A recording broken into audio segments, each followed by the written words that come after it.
and welcome to the worst of all possible worlds, the first and only podcast to run for 5 straight years. I'm the worst of all possible Bryans. I'm the worst of all possible AJs. And I'm the worst of all possible Joshes. And this week we're talking about the famous novella from Voltaire and the hit musical that's based on it, Candide. More like... Shut the fuck up, please don't. Shut up. More like... No. Candide these nuts!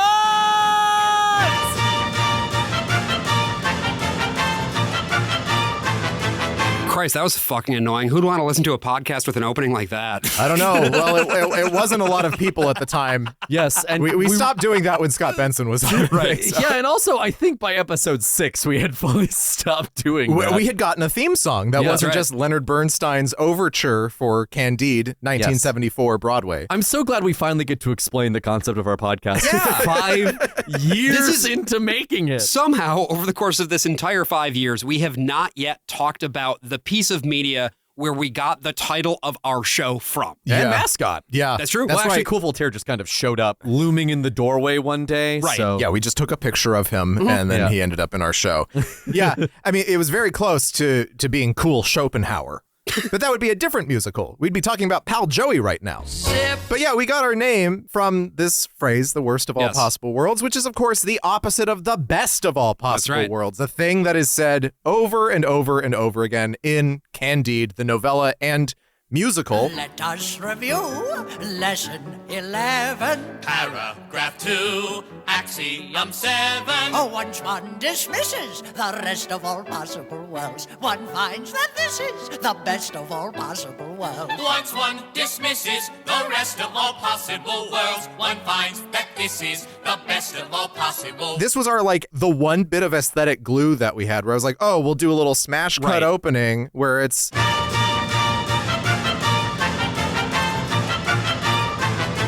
And we did that for the video, and we did that for the first few episodes of the podcast before we got Brendan Dalton. The first video that we did was about that fucking little dipshit kid from Covington Catholic and how the media reported the story pretty much correctly and then backed off of the real story in favor of a sanitized media narrative. They were incorrect in a couple of key ways. Yes. And instead of just talking about the ways that they were incorrect specifically, they went back and said, oh, actually, everything we said last weekend was the exact opposite. Right. And we're like, this is really strange. That was 7 years ago. That was 7 years ago. I was not part of the Covington Catholic thing. I think I was on a couple of the emails. You but did I a was, VO for it. Yeah, I did a little VO for it. So you were part of our cohort of guys trying to make some videos. That's I right. made you watch so much Tim Allen. That is true. That is true. That video never happened. And This Jack is great. Gilbert. Yeah. Turns out we were bad at making videos, but we That's can not do true. podcasts That's just not fine. true.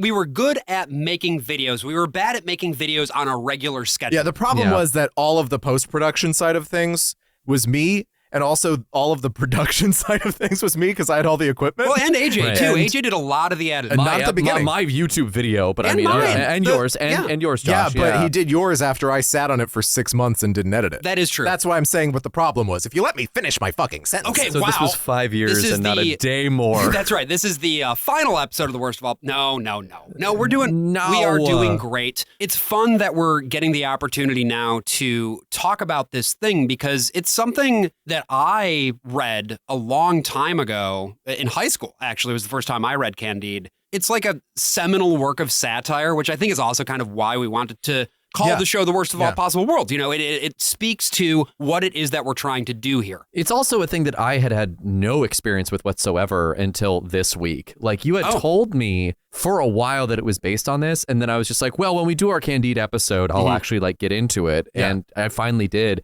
I have so many questions about this about this musical, mostly because it's not really a musical, it's an operetta, first of all. It's like, and second of all, it's just chess. We're doing chess again? It is chess in that it's a musical that a lot of people feel hasn't been done right, but can be done right. And so it just keeps getting rewritten every single time it's produced. And those people are probably wrong. Yeah. I don't know that it is possible to do this show well. Whoa. I disagree with that. Maybe not well, but it will never be able to, in my opinion. Look, I'm just saying my shit up front. Yeah. Can I speak my shit? Can I speak my shit in this room? No, we're holding space for you. Thank you. No. We're rotating it. Brian is not. Oh, God, it's so heavy. I think Brian, help. it's a show that for me is always going to be less than the sum of its parts, in no small part because the thing that it is being adapted from is actively hostile toward the idea of having a good time. Hal Prince gets interviewed when New York City Opera does this. You can watch the New York City Opera broadcast from the 80s. Opera's so funny because when they broadcast it, they always do like a halftime thing. For the intermission, where because they have announcers right beforehand, they're like, "Oh, this thing was by Leonard Bernstein." Blah blah blah. Really hit that high. And then at intermission, they'll cut to like an interview, and in those days, they were doing them live. So Hal Prince is backstage at New York City Opera while the scenery is changing behind him, and they're talking to him about it. And he talks about how when Voltaire wrote the book, for a little while, he even went around saying, "Oh, I didn't write that. Some anonymous weirdo wrote that and put my name on it." Which was a thing that happened back then. That happened to Cervantes a whole lot. But Voltaire did write the book, but it was like a prank. He was like writing this thing to piss everybody off. Yeah. Right, it's a acidic. It's a nasty little book. It is, a true anthem to haterdom. Yeah. And it makes perfect sense in the 50s. But when you're adapting it to the 20th and 21st centuries, you have to do one of two things. And you can only do one. You have to either adapt the spirit of it, right, or you have to adapt the story of it. Because the things that he is telling you in his story are about the world in the 1750s thereabouts. By the way, that reminds me, dear listener, hard pivot to a promo. We are going to be doing an adaptation of our own of an Adventures in Odyssey episode about how bad it is when homosexuals come into your school to turn your kids gay. We will be performing this on Sunday, the 24th of May at 7 p.m. in Brooklyn. Tickets are still available. And if you're not able to make it into New York, you can watch it live. We are doing live stream. We were able to actually get a streaming thing going, so there will be tickets available for streaming, I think, at the moment that this episode is out. Should be.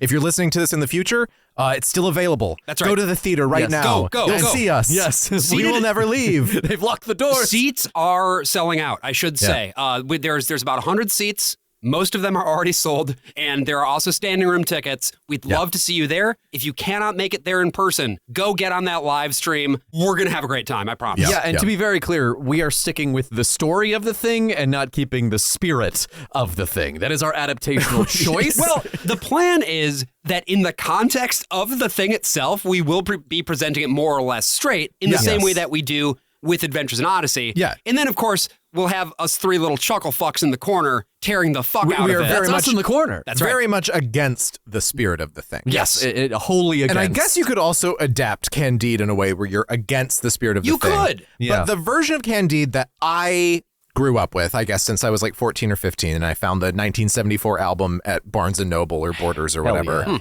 was a return from the 1950s to an adaptation of the story. And it tells the story straight. Yes. And it keeps a lot of the morals and the weird racial things straight as well. Yes. To its 1970s sophisticated audience that knows, oh yeah, this is a thing written 300 years ago. Yeah, it's very arch in its presentation. Yeah. It's like, it's got kind of a South Park thing to it. Yes. Like there's always going to be something offensive about it. They have selected things that are going to be offensive.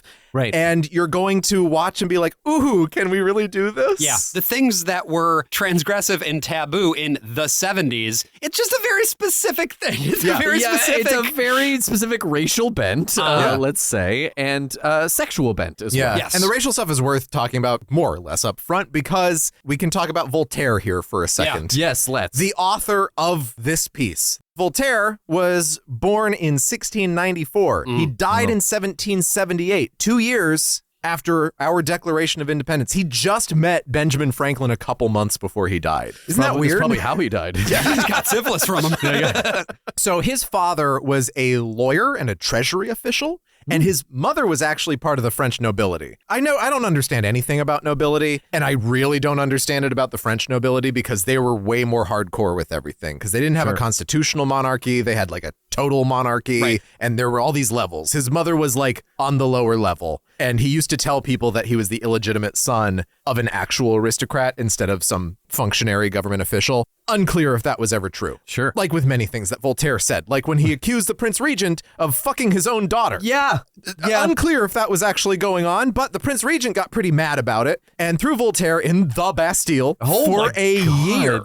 At this point, Voltaire was still going by his birth name, François-Marie Arouet. Okay. And while he was in prison, he adopted the name Voltaire. It's not entirely clear why. There are a couple of theories about it. While he was in prison, he also finished writing his play Oedipus, based on, the old Oedipus, thing. yeah. And No, the original. He wrote the first one. he said to the Regent, I'm going to dedicate this to you. And the Regent was like, no, thank you. You already have accused me of fucking my daughter. How about you dedicate this to my mother? Which is a strange response. I don't understand what's going on in France. Was this man must have been a real motherfucker. Or a daughter fucker. Or both. Who can say? Wow. Okay. So does this lend credibility to what Voltaire said about him? I don't know. I don't know if it's like a joke. Okay. Voltaire was a niece fucker, so we got that going on. Like, the thing you said about how I don't know if it's a joke, that's what the experience of reading Candide is a lot of the time. Because it's old and it's translated. There are some parts where there are actual jokes that are pretty funny. Yeah, Candide gets kicked out of the castle through the ass. There's the lady who has to go through life with only one butt cheek. That's kind of funny. There's a lot of butt stuff. Yeah, there's a lot of butt stuff. Butts are funny. Butts are notoriously quite funny. The one buttock is great. And the way that Hugh Wheeler in the musical leans on the single butt, it's Chekhov's buttock. Mm-hmm. You're just waiting finally for the moment where you will hear what happened to the buttock. Happened. But it's also this thing, like, especially going through this for the first time, it reminds me a lot of like how my buddy Matt Cox like adapts things. Comedic minds will like focus on just one detail and like hyper fixate on it for like the entirety of the run. So for Hugh Wheeler, for example, it is the one buttock, like is the ongoing joke. And also that no one in this world can die, that no one can ever die. Which is from the book. It is from the book. And it's one of the funnier things about the book is that people will be fully disemboweled, and then they'll show up later on and be like, I thought you were dead. It's like, no, it was just a temp. It was just a flesh wound. And in the book, they have a whole story where they explain how they didn't. And it's so funny, like, we still have this, right? You read comics, if someone falls to their death. Right. Fucking Darth Maul is still alive? Yeah, how did that happen? He got robot legs. He went all the way down a giant hole. Yeah, but you have to two remember, pieces. When you get cut in half with a lightsaber, it cauterizes the wound. That's right. Yes, immediately. That kills you, Carl. Well, not if you have the Force or whatever. Not if you have the Force or whatever. Qui-Gon got stabbed. I know. In the same part. So did Obi-Wan. Yeah, but they wanted to die. See, they chose Qui-Gon to die. wanted to die. Yeah. Darth Maul was just not feeling want it. to die? Is that true? I think so. Speaking of weird racial politics, so we get into Voltaire. Yeah, well, Voltaire was a tolerance guy, sort of. He wrote a book called On Toleration after a Huguenot had been like murdered by an angry mob. Oh, so it's like we need to accept all types of French people? Yeah.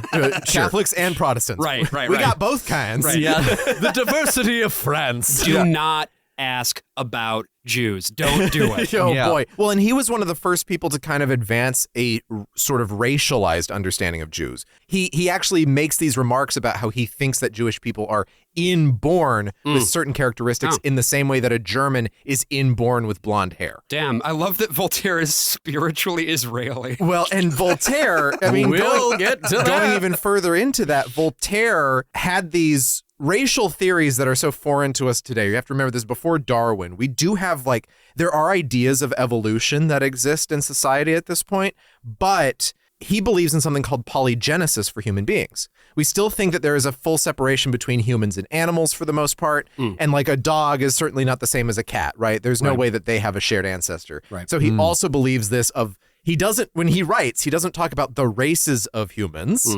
He talks about the species of humans. So he believes that people in the Western Hemisphere, people in Africa, and people in Europe, I don't know about if he separates Asia out or anything like that, but that they are fully different species of people. See, polygenesis is what I titled my fan fiction, where I was fucking Tony Banks, Mike Rutherford, and Phil Collins all at the same time. You're just surrounded by Alamo artifacts. And Yeah.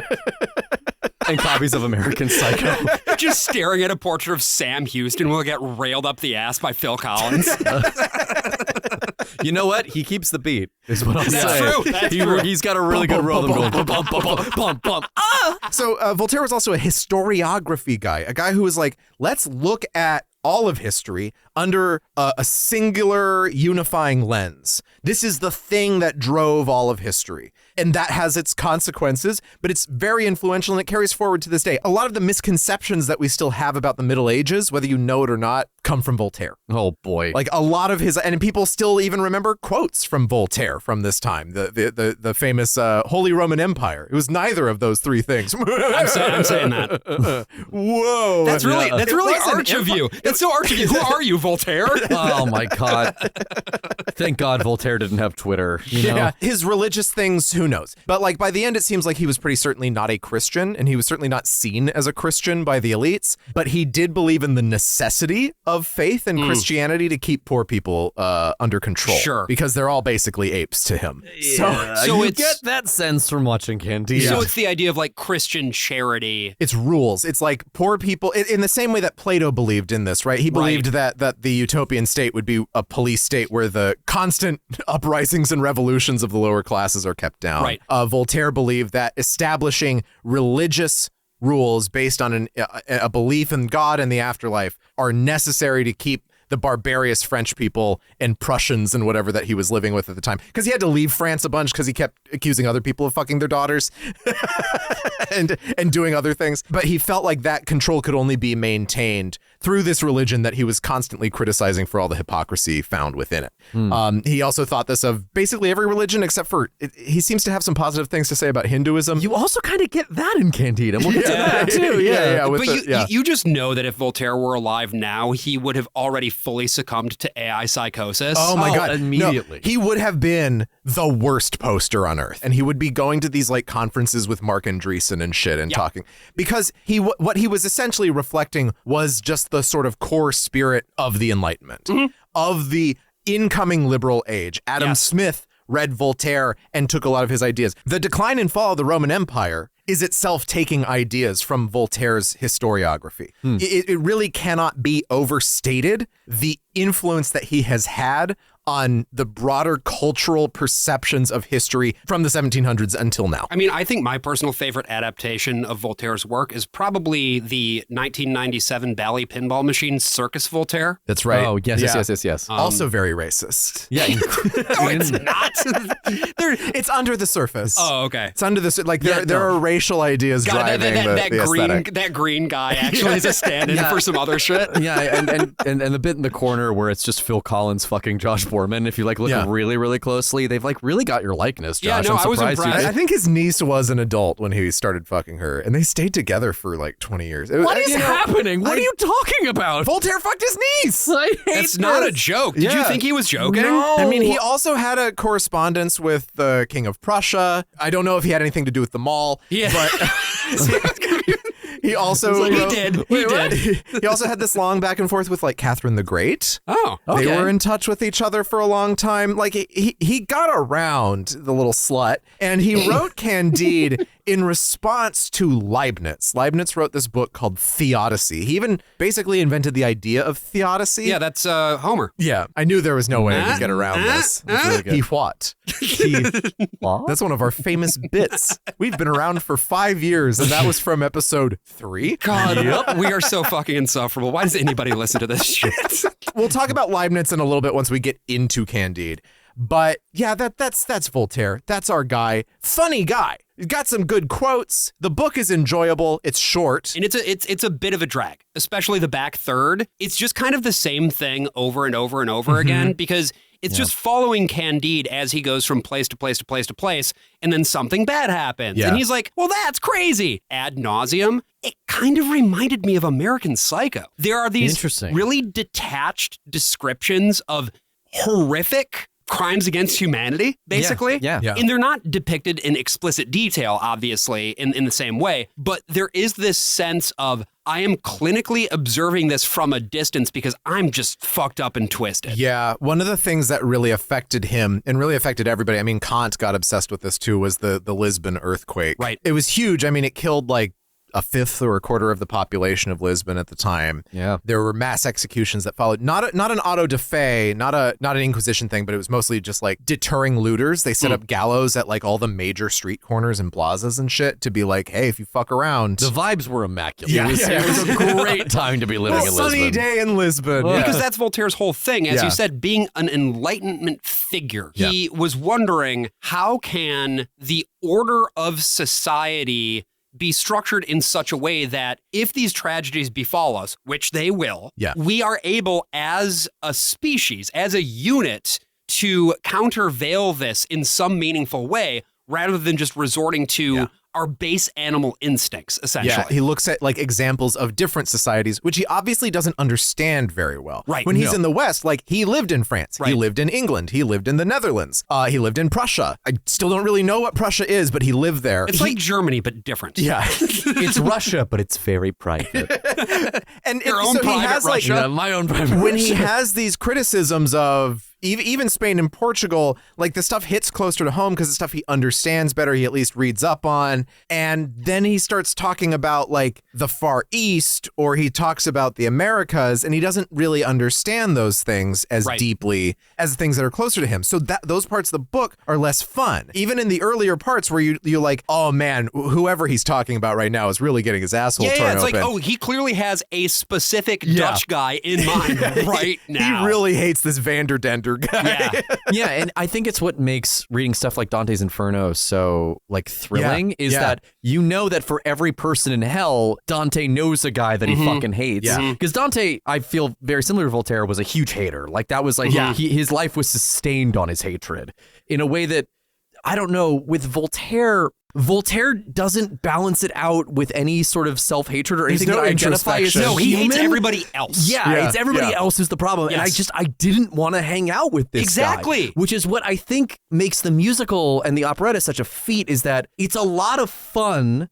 until the point where it kind of loses me. And we'll talk about that. It's about direction. It's about direction. And it's about like the way the musical in its 1974 iteration, especially, and of course after that, but like 1974 in specific, where it's one act in an hour and 45 minutes, is just about having as much ridiculous, transgressive fun as possible. Candide is a novel that is a serialized novel, right? You go from here to here to here to here. Yeah. It wasn't serialized in publication like we'd have later where people would publish a month. Yeah. But it is written structurally in the Picaresque style, which is episodic. The first Picaresque that we usually refer to as the first Picaresque is a Roman novel called The Metamorphoses. Yes. Or because there's another book called The Metamorphoses, we call it The Golden Ass by Apuleius. I'll say What's that? The new statue of freaking Donald Trump at Mar-a-Lago? Whoa! Am I right? Oh, shit. Whoa! Fuck. Got him. Wow, you're a regular Voltaire. No, if we say his name one more time, he's going to appear. The Golden Ass is about this guy who's like trying to learn magic and he wants to turn himself into a hawk, and then he turns himself into a donkey, and then he's stuck being a donkey for like years. On the way, he like meets people. They tell him other stories. This is like the Inferno, right? He'll go and meet Helen and then hear them talk about Helen of Troy for a little bit, and it'll kind of, move on. Yeah. And other Picaresques or Picaresque-esques include like Don Quixote. Yes. We know Don Quixote. We know Huckleberry Finn. We know Forrest Gump, right? Yes. That's why the book Forrest Gump, when people read it, they're like, oh, this is a really ugly, nasty book. It's like, because it's written in the style of these books. Yes. And then Zemeckis shaved off all the edges. And turned it into Boomer Apologia. Yeah. We will talk about Forrest Gump at We some gotta point. do a We Forrest gotta do Gump fucking episode. Forrest Gump. We gotta run. We gotta do And the it's run. all because, like, in 16th century Spain, it's a very Spanish form. The word picaro is like a rogue, and so these were the protagonists of Picaresque novels.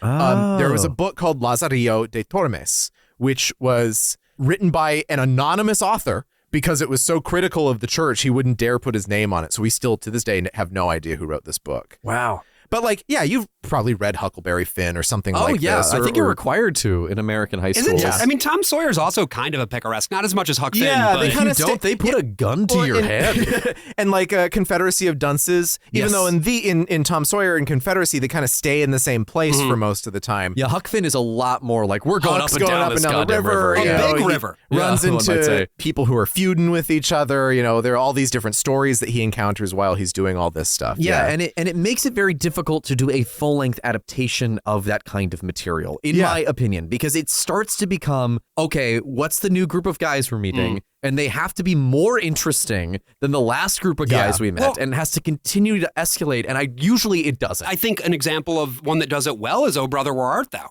Yes, and that has one main quest to it. They are going to go and get the treasure, which turns out not to exist, and it turns out it's about him getting back to his family. Right. Isn't family the ultimate treasure? Yeah. And Candide doesn't have a quest. No. It's just like he's just shit getting happens, blown around by the waves of keeps history. trying to get back to his girlfriend. That's the but closest sometimes thing he she's has. dead, and so he has no motivation to get back to her. Point, Yeah. And even in something like Peer Gynt, which is this is most similar to, I think, in my mind, right? Gynt is trying to self-actualize. The whole time he's just like, I need to be the best version of myself, or at least the most version of myself I can be at any given time. And so that gives it this structure that Candide is not. Candide is chaos. Especially in a way that is very fun until the moment it's not. Right. Especially in the original book as written, because Candide is so diffident to the world around him. Yeah. And this is Voltaire also kind of being like, if I were there, it wouldn't have happened like that. That's a big piece of what's going on. But from a dramatic structure perspective, it does make it difficult to make that story compelling. I'm built different to the musical. So, speaking of the musical, we get a musical 200 years later. Yeah. Lillian Hellman, who we will not go into detail in this episode because we'll cover her at some other. I think we're going to do the Children's Hour. We got to do the Children's Hour. Yeah. It's one of the greatest plays ever written in the American theater. And Lillian Hellman herself is a very interesting figure. Very left-wing, Stalinist. Really? She was a Stalinist. She was married to Dashiell Hammett. She went up against McCarthy at the Huac. The Huac Tua. On that thing. Huac? I would say Huac. That's what I say. Huac is what I've always said, too. But I think I might say Huac from here on out. Yes. You know what? You throw some avocados in there, you got a lovely guacamole. That's damn true. Little zest in there. Yeah, she got really fucked She wrote over. an amazing memoir called Scoundrel Time, which is about her experience with Huac. And That's my favorite pinball machine, actually. is Scoundrel Time? It was made 2 months after Circus Voltaire, mostly using the same parts. Josh is in this one too? Yes. Slightly older? Yeah, this time it's Lillian Hellman fucking me up the ass. It's crazy. The third person fucking me up the ass, James Dobson, on knowledge and belief. Oh, wow. Wow. So Lillian Hellman is like on vacation, or Leonard Bernstein is on vacation. I don't remember her. Bernstein also got kind of fucked over. The 50s meant the death of the left in America. Yeah, for all intents and purposes. Yeah. And so she apparently read Candide 2 or 3 times a year. Because it's a pretty short book. I bet it was probably part of her curriculum growing up. You did used to read this in school. She loved this book. She has a great time with it. And she sends a telegram to Leonard Bernstein and is like, hey, we've been talking about maybe doing a show together. She had one of her plays adapted by Mark Blitzstein, who was, Leonard Bernstein was like his apprentice or whatever for a while. But yeah, she sends him the telegram like, what about Candide? Would you want to do Candide? And he's like, yeah. And then he just immediately starts writing music and then never gets input from her again, which is part of the problem. That is one of the bigger problems with this. It was also a thing where like she was now being put on a Broadway musical schedule, which is very different than writing a Broadway play. Very right? different. There's time to not always, but there's usually time to consider when you're writing a play. When you're writing a musical, it's kind of like the boat is sinking and you just need to put some shit on the hull before it goes, fully into the Atlantic. And they stopped for a while. They'd had John Latouche as a lyricist, and then he died. You only had half a Latouche. Hellman wrote a lyric. She got her friend Dorothy Parker to come in and write a lyric. Leonard Bernstein himself wrote a lyric, which he was not good at. They took a break. Bernstein went and did kind of half of the pre-production work for West Side Story. And then Jerome Robbins broke off to do Bells Are Ringing. So then Bernstein went back to do Candide. And they finished it up. They brought it to Boston. It was a mess in Boston. There's a story of one of their producers coming into the city. He's late, so he only sees the last 15 minutes of the show. And as he's getting into the lobby, he's having trouble getting in because so many people are leaving before it's over. That's one of the most fascinating things I think about theater culture back in the day. You used to just do that. People would come and then they would just leave if they didn't like it. Yeah. Nowadays, I feel like it's too expensive. It's too expensive. Yeah. So you just sit there, even if you're having a horrible time. Yeah. You endure all of that Neil LaBute play. I've always noticed that in Germany, after intermission, the house is quite a bit emptier. And on Broadway, that's pretty rare. Yeah, to have off-Broadway empty seats. Sometimes. Yeah. When I saw Othello, especially if I'm doing a show off Broadway. Hey, let's go. Well, and it's still in a lot of older theater goers, right? Yeah. The ones that were alive in the 70s. That's still part of their mindset. They have a lot of and they have a money. lot of money. They could just do that. So this show is actually better than people say. This version of Candide gets really roundly dismissed. We'll talk about it at the end, actually, a little bit, because I don't love the first act.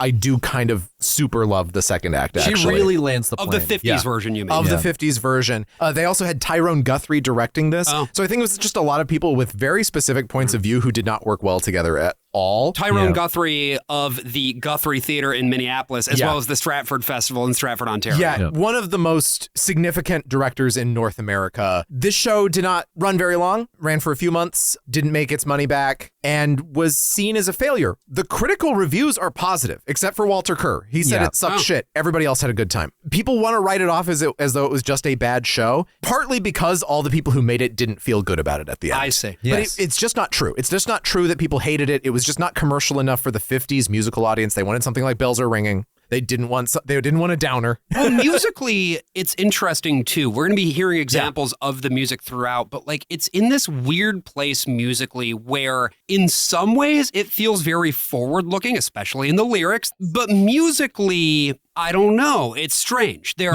are some really memorable hooks, but then a lot of it just kind of sits there. It becomes more like Gilbert and Sullivan. Yes. Is what it sounds like to me, It's right? Gilbert and Sullivan. It's Franz Lehár. It's a bunch of other people I've never heard of from the operetta age, the age where we were kind of building this bridge from opera to traditional musical comedy. But this is a decade after Rodgers and Hammerstein. So it does, to me, feel quite anachronistic when you compare it to something like South Pacific, Oklahoma, or even The Sound of Music. Oh, no, it is definitely a and on throwback. purpose. Yeah, deliberately trying to be a musical, an operetta from like 1900. Right. Yeah, the crowds just weren't really going for it. It didn't do the worst business in the world, but it didn't do very well. But there's still something so compelling about it. Everyone bought the record. Oh, yeah. The record was a top seller. It was a huge deal. Like everybody loved the score, but they hadn't gone and seen the show. So it became this sort of legendary thing. And everybody's playing. No, exactly, right? You listen to the fucking Chess concept album, and it's like, this whips shit. Yes, it absolutely does. Until it doesn't. Well, and then, you know, I also am of the opinion that Chess Broadway is not nearly as bad as a lot of people give it credit for. I think it does a lot of smart things in terms of you say Florence. that looking straight at me. Yeah. But it's also one of those things where it's just like, you know, that also all the critics loved Chess on Broadway. So look, the comparison can only go so far, right? Yeah. But I do think that, like, now having read the Lillian Hellman version, because I had heard similarly, right? Yeah. Because you've always talked about how much you love the 70s version. Yeah, because I don't love some of the lyrics and I had only heard the album. I hadn't read the libretto until now. Yes. For the 50s version, yeah. But the 50s version, I think, has a lot of good stuff going for it. Yeah. And also, it's just because Lillian Hellman does not have, like, sort of the broad comedic sensibilities, at least in the libretto I read, that is sort of, I think, necessary to capture the first part of Candide. Yeah. But she hits the emotional moments of the back half. Yeah, she's no Comden and Green. This musical kind of languishes for a while. It gets done here and there, of course, in regional theaters and whatnot. But, like, it's a hard score to do. Yeah. Let's also be very clear. You need, my God, yeah. you need a really good soprano to be able to do Glitter and Be Gay. Oh my God, that part is insane. It's Leonard fucking Bernstein. And also, Barbara Cook, even though the show wasn't successful, she kind of became a star off of this show because she played Cunegonde. Yeah. She sang Glitter and Be Gay. This is the highest she'd ever sung before in her life.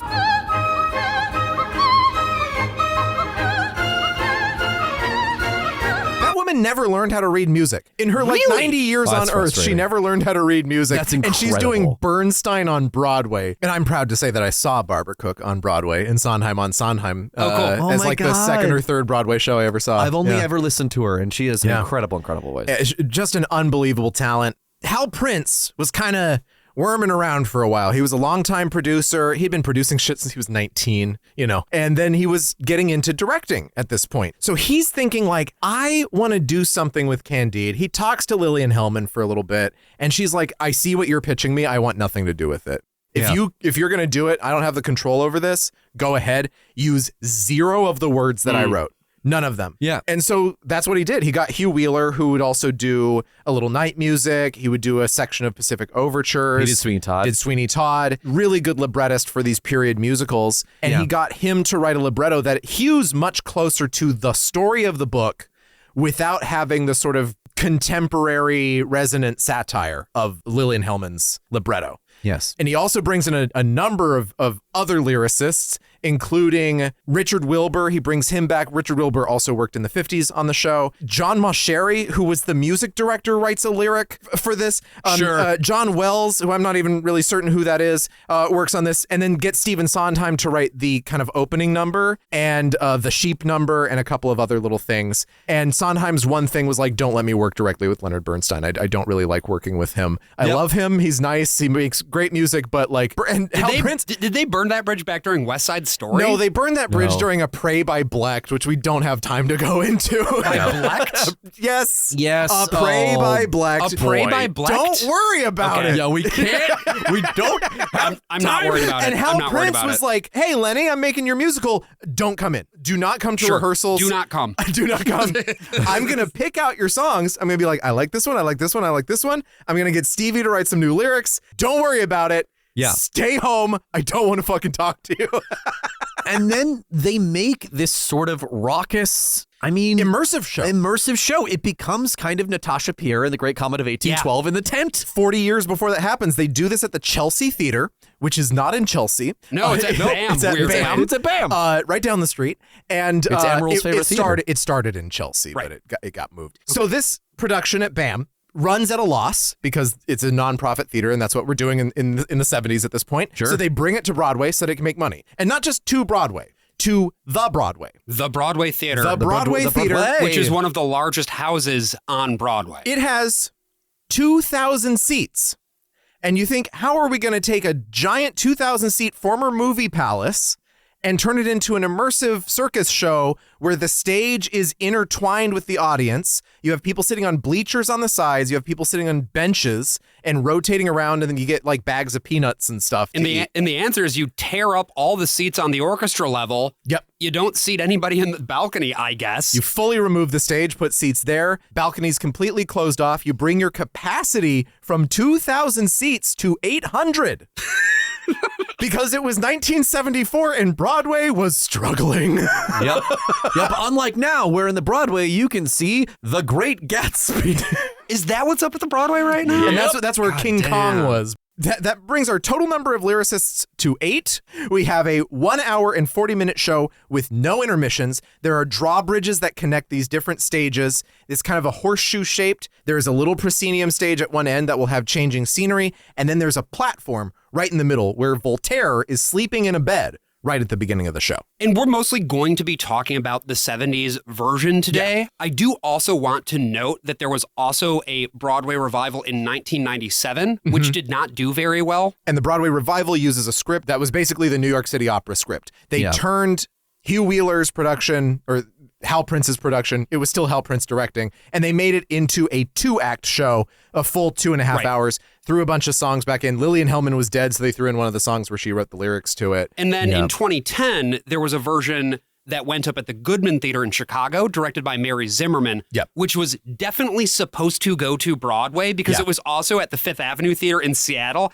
and Shakespeare Theater, D.C. I'm not sure why it didn't. Maybe they just didn't have availability for a theater at the time. Maybe it didn't do well enough. That version is a chonky 2 hours and 40 minutes, not including intermission. Gorgeous production. I actually saw it in 2010. She is one of the best visual stylists that we have on the American stage. It is particularly in the back third of fucking slog, which is, I think, why it didn't end up making the transfer as well. They threw in a bunch of stuff from the book. Yes. Like they threw in just actual passages very from closely to the book. It's just, and this is the thing, the book is not fun. Yeah. I mean, there's a few good jokes, but by and large, the text of the book is not fun to read, nor is it fun to watch. No, there's a reason why Elevator Repair Service has not done a full reading of Candide. I mean, exactly. Tailor-built for them. And they're like, you know what? Nah. That would be a short one for them, too. Shorter than Gats, that's for sure. Much shorter. So we start at a place called Castle Tunda Ten Tronk, or Thunder Ten Tronk is how they say it here, in Westphalia in the Holy Roman Empire, which was none of those three things. Eleanor Janiga is throwing knives at me right now. And here we get the new opening number that was written by Stephen Sondheim. Life is happiness indeed. This is our way to introduce ourselves to every character. Candide gets a verse. Life is happiness indeed, mares to ride and books to read. Though of noble birth I'm not, I'm delighted with my lot. Though I've no distinctive features and I've no official mother, I love all my fellow creatures and the creatures love each other. Cunegonde gets a verse. Life is happiness indeed. I have everything I need.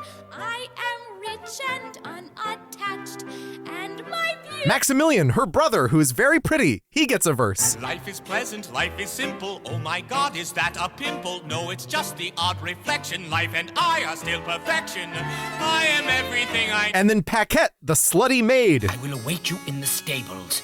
Bring the lubricant. Yes, my lord. Willingly, my lord. I was so worried going into this that I would not be able to tell the songs that Sondheim contributed to this score. You can tell. Holy shit. Immediately. There's a lyric that he throws into the 90s version that I was like, oh, that's not Sondheim, but it was. It's just a really bad lyric. Listen, we don't all bat 1,000. No, and here's the thing. If you read Look, I Made a Hat, Sondheim talks about his contributions to Candide. Yeah. And he's just like, man, I didn't give 3 shits about this. It was correspond. He just like got an assignment and kind of fiddled with it and then handed it over and didn't think about it again. I never thought about it again. It was again. one of the best jobs he ever had. Yep, he collected his residuals and then got to go back to lying on the couch planning his murder mystery parties. For me, that is when you get a role that's in the second act and you're on for about 45 minutes and you have 10 lines. That is the best thing in the world. We call that the princess track in the theater, yes. That if I had been around during the New Deal, I'd be the fishmonger at the end. And that would be my whole life. Yeah, for 7 years, and then I'd fall on hard times. Oh my God, it is a pimple. And I think, especially in this opening bit, you're sort of getting your bearings, and it's a lot of people introducing themselves to you all at once. And I think it really comes into focus for me in this next song, In the Best of All Possible Worlds. Yeah. Syllogism number 1. Since this is the only possible world, it follows... that this is the best of all possible worlds. Correct. Ergo, since this is the best of all possible worlds, it follows... that everything that happens in this world is for the best. Correct. Ergo, since everything that happens in this world is for the best, it follows... That is the best of all possible chicken legs? Oof! Ooh. That everything in this world is perfect the way it is. Correct. Quod erat demonstrandum, so if any man says that all is well... He lies. Everything is not well. Everything is for the best in this best of all possible worlds. Where we really get what the show is going to be doing with satire and what it's going to be doing with characterizations and what it's going to be doing with comedy. So I want to quote now from the book. It is demonstrable, said he, that things cannot be otherwise than as they are. For as all things have been created for some end, they must necessarily be created for the best end. Observe, for instance, the nose is formed for spectacles. Therefore, we wear spectacles. The legs are visibly designed for stockings. Accordingly, we wear stockings. Stones were made to be hewn and to construct castles. Therefore, my lord has a magnificent castle. For the greatest baron in the province ought to be the best lodged. Swine were intended to be eaten. Therefore, we eat pork all the year round. And they who assert that everything is right do not express themselves correctly. They should say that everything is best. So you can see right now the causality as presented by Pangloss in this story is fully backwards, right? Yeah. It doesn't matter that we have a nose with a bridge. If we needed a way to build spectacles, we'd figure it out. Right. Pigs are designed to be eaten, therefore we eat pork. Yeah. Is literally just what you will hear from the pork lobby. Right. And about beef the beef from lobby. the beef lobby. Yeah. But you know what else this is? This is our good friend, our good friends. Oh. It's the pig? Kirk Cameron and Ray Comfort. Yes! Oh, That's no. right. The atheist worst nightmare. The banana's the atheist's worst nightmare. Now, if you study a well-made banana, you'll find on the far side there are 3 ridges. On the close side, 2 ridges. If you get your hand ready to grip a banana, you'll find on the far side there are 3 grooves, on the close side 2 grooves. The banana and the hand are perfectly made one for the other. You'll find the maker of the banana, Almighty God, has made it with a non-slip surface. It has outward indicators of inward contents: green, too early; yellow, just right; black, too late. Now if you go to the top of the banana, you'll find, as with the soda can makers, they placed a tab at the top, so God has placed a tab at the top. When you pull the tab, the contents don't squirt in your face. You'll find the wrapper, which is biodegradable, has perforations. Notice how gracefully it sits over the human hand. Notice it has a point at the top for ease of entry. It's just the right shape for the human mouth. It's chewy, easy to digest, and it's even curved toward the face to make the whole process so much easier. Bring the lubricant. So at this part in the 74 production, I'm just going to say, at this point in the show, if I'm talking about the show, I'm referring to the 74 production, which I got to see over at the New York Public Library Lincoln Center Archives. They filmed it in 1975, and let me tell you, we watched that NYPL bootleg that ended up on the internet of a chorus line, and it was very hard to watch. A lot of ghosts. This was magnificent. All full color and everything. It was so gorgeous. I had an incredible time watching this in the library. I was just like giddy and rocking back and forth in my seat in this little library viewing room. If our listeners can make it out to Lincoln Center, is it pretty easy to sign up for the Theater on Film and Tape Archive? it takes a couple of different memberships that you have to get a New York library card, which you can do if you don't live here. There's just a couple. You can do it online, and then you can sign up online as well for the archive. You have to have a reason, but you don't have to have a very strong reason. You're not having hosting a podcast, for example. Yeah, you don't have to have a security clearance or anything like that. And then there's like several key card doors that you have to get through to see the 74 production. I just punch in 0451, 0451, and eventually I get in. And then you can make Brian's watching, and then like Josh comes out of the vent, and it's just like, I found it. I've got it. Crowbar.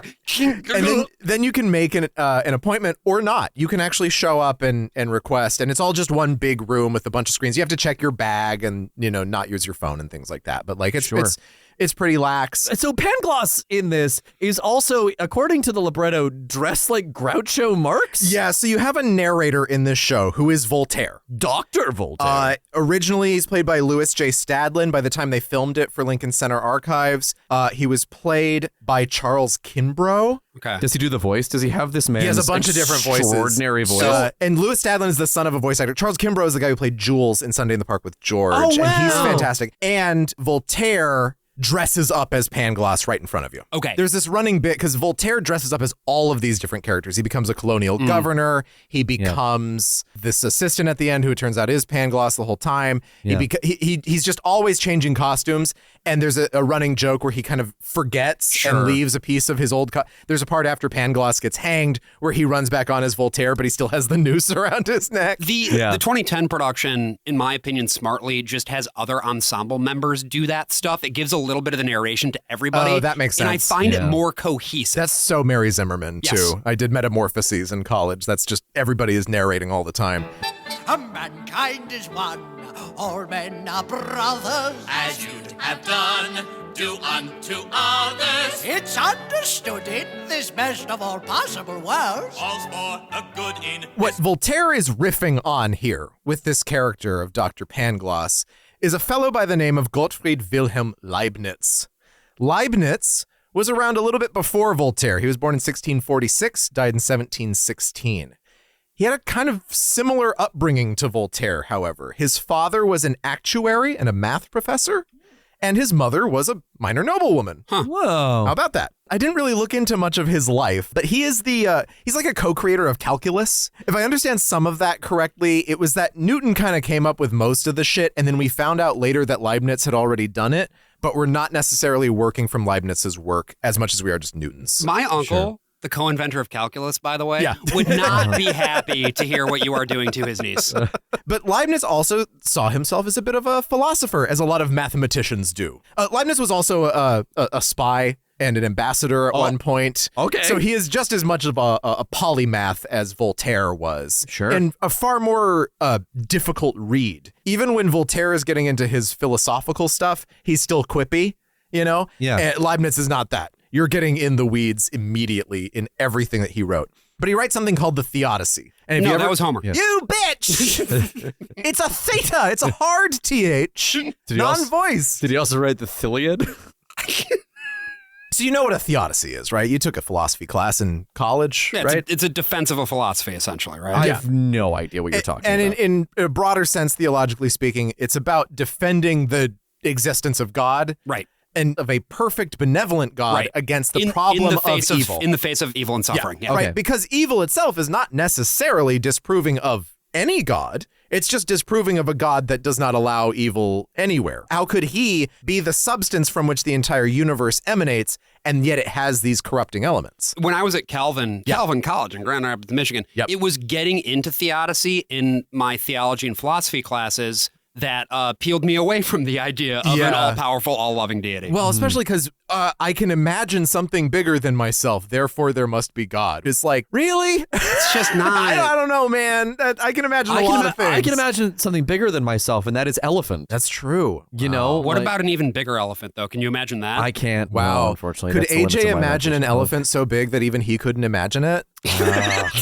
Damn. AJ doesn't exist. Fuck. Oh, no. To be fair to Leibniz here, people say that Voltaire's being unfair. Voltaire's being a bitch. And Leibniz is coming up with a lot of philosophical ideas on the way to his theodicy that are still quite cromulent in modern philosophy. Modal realities and possible worlds are still a major topic, including his discussion about monads, which we'll get into a little bit all later. possible worlds, which one did he think we were in? The best one. Oh. Yeah, that's where we get the thing. That's the thing that we're doing. The best of all possible worlds. Because imagine it this way. There's a lot of possible universes that we could be in. You can picture it. Let's say you have a bunch of Legos, right? A bunch of little disparate pieces, and you could build a house. Let's say, buddy, I do. Yeah, you could build a house out of those Legos. I have. And there are worse houses that you could build. True. And there are better houses that you could build. Right. Some that are more structurally sound, some that have sewage, things like that. If I had more Legos, I could build an even better house. Could you build a house so big that even you couldn't Lego it of it? Yeah. You'd hold on to it forever? Yes. Okay. Josh has been proven to exist. So So to recap, AJ doesn't exist. So Josh, yes. I think this makes sense if you think about the universe not necessarily as a bunch of things that are put together like Legos, but a bunch of rules. Sure. Right? Imagine it like the video game Hitman, or perhaps Thief or Thief 2. Whoa, okay. Where it's Now you have my attention. a bunch of systems that are being put together. Sure. Because of course human beings emerged, the Earth itself formed, there are people on other planets, and when we're talking about worlds, we mean the universe. Leibniz Right. makes it very clear. He's like, I know there could be life on other planets or whatever. Right. I mean the whole thing. The thing that we're all in. Right. That's the world. In this world, we have water arrows, moss arrows, rope arrows. yes. And the Woodsy Lord. And the Woodsy Lord. So sometimes this gets translated not as the best of all possible worlds, but the most perfect of all possible universes. So think about like God is like designing a bunch of systems and then he can sort of set the world into place. So like the deists? Like he's building like a little clockwork world? This is kind of what he's in conversation with. What? Spinoza is alive at this time, and Spinoza believes in God as like a singular substance. Okay, so question for you. The God particle. What happens if one of these systems is disrupted? Well, could there be a considerable, say, shock to that system or two? Yes, yeah. System shocks? Maybe even a biological sort of shock. Oh. Yeah. So Yeah. God has a bunch of notebooks. Let's say each of these notebooks is like a set is a world. It's a set of rules and everything that can set an entire universe into being. Right. Some of these are better than others. Maybe Right. one of these doesn't have sin in it or suffering or death. Right. But he's got these other ones. Right. One of them doesn't have water arrows. And so Not these are all interesting. possible worlds. Right. But they don't exist. They're just possible. Okay. Oh. God has This is created not multiverse. No, it's not multiverse. That's a good point. That's a good point to raise. Sure. This is Yeah, very yeah. different from multiverse. There is no world that exists without water arrows. They're possible. Sure. They're in the notebook. Right. God has thought of them, but he hasn't created them. He created this one. And this one is the best of all of them because God did it. Okay. Yeah. Yeah, sure. Yeah. Okay. So I mean, yeah. yeah, so could he have picked a universe without sin? Yeah, maybe, but it wouldn't be as good in the end. Now, how do we know that world without sin wouldn't be as good as this world that we're in right now? Because God didn't pick it. Exactly. Also, So, we're running into problems here. water arrows. Also water arrows. Yeah. So he has another, because he's like, well, maybe that's not quite good enough because that is just fully tautological and we're trying to prove the existence of God This instead of does feel just going back to tautological God. to me, yes. Yes. So he also says, well, think about it this way. And I'll read directly from Leibniz here, translated into English. Referring to Paul, he says, the apostle, they say, in Romans chapter 3, verse 8, is right to disapprove of the doing of evil that good may come. But one cannot disapprove that God, through his exceeding power, derive from the permitting of sins greater goods than such as occurred before the sins. It is not that we ought to take pleasure in the sin, God forbid, but that we believe the same apostle when he says in Romans chapter 5, verse 20, that where sin abounded, grace did much more abound. And we remember that we have gained Jesus Christ himself by reason of sin. Thus, we see that the opinion of these prelates tends to maintain that a sequence of things where sin enters in may have been and has been, in effect, better than another sequence without sin. Pray classify pigeons and camels. Pigeons can fly. Camels are mammals. There is a reason for everything under the sun. There is a reason for everything under the sun. Objection! What about snakes? Snakes!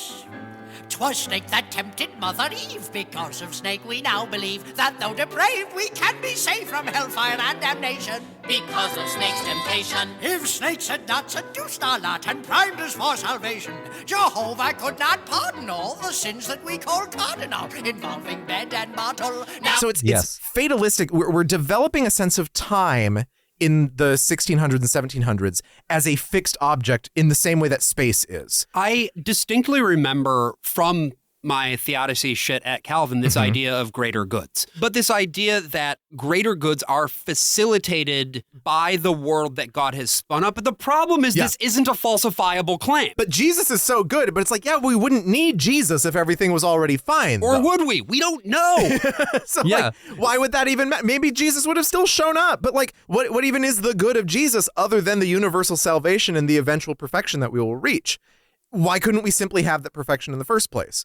Well, Leibniz says we just don't have enough to know. Time itself is fixed and illusory. Space itself is illusory. In the 1700s, this is when we start to get the first time travel stories. That's right. Where someone like goes ahead to the 20th century and writes back and is like, yeah, the Jesuits have taken over everything. And this is all... It's always the Jesuits. And Faust Book 2 and things like that. Yeah. And this is all fine and well, but outside of the concept of a thought experiment, again, this doesn't prove anything. And that's what I find so frustrating.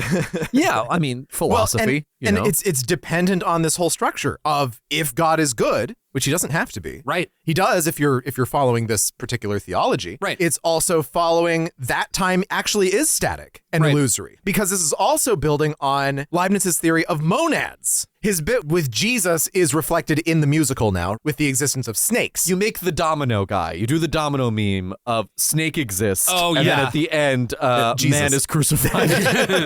So with monads, Leibniz is saying that matter, atoms, those things, atoms which are usually thought of as the monads, the singular substance upon which the entire universe is built.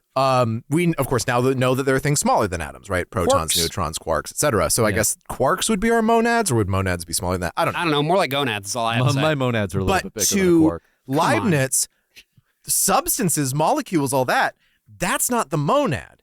The monad is a bunch of Planck unit things that all perceive the universe. And it is through perceptions that everything, matter, forces, physics, all of that comes to be. If we have any people who understand philosophy better than me, correct me in the comments. But he is saying that this is an entire universe that is constantly perceiving itself and thus creating the illusion of space, time, and matter. All of our bodies, the self, this unclassifiable part of ourselves, you cut off your hand, is that hand part of yourself? No. Is the rest of your body part of yourself? Well, not really, right? What is the thing that is your expression of self? It's not exactly your brain either. You can remove whole chunks of the brain and yet you're still here. Right. So each body is made up of trillions of monads with one dominant monad. Okay. And then there is one ultimate dominant monad, which is the creator of the universe, God. But this also links to Descartes and that whole idea too of like it is cognizance that makes the person. And Voltaire's response to this is saying that, so in every like drop of urine, we have a billion monads that are all perceiving something of the nature of the universe. Now on to conjugations. Amo, amas, amat, amamas. Amo, amas, Proving that this is the best of all possible worlds, with love and kisses, the best of all possible worlds. Proving that this is the best of all possible worlds, with love and kisses, the best of all possible worlds. Quoterat demonstrandum. Quoterat demonstrandum. Quoterat demonstrandum. Amamus.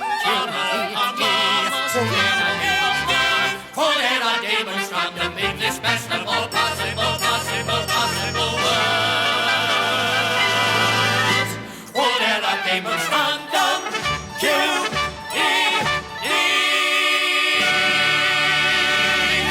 This whole scene is done against a backdrop on the kind of proscenium stage spot, this really thin stage that they have. Yeah. And the backdrop is of an American classroom with an American flag. Oh, that's cool. And a chalkboard that says the best of all possible worlds.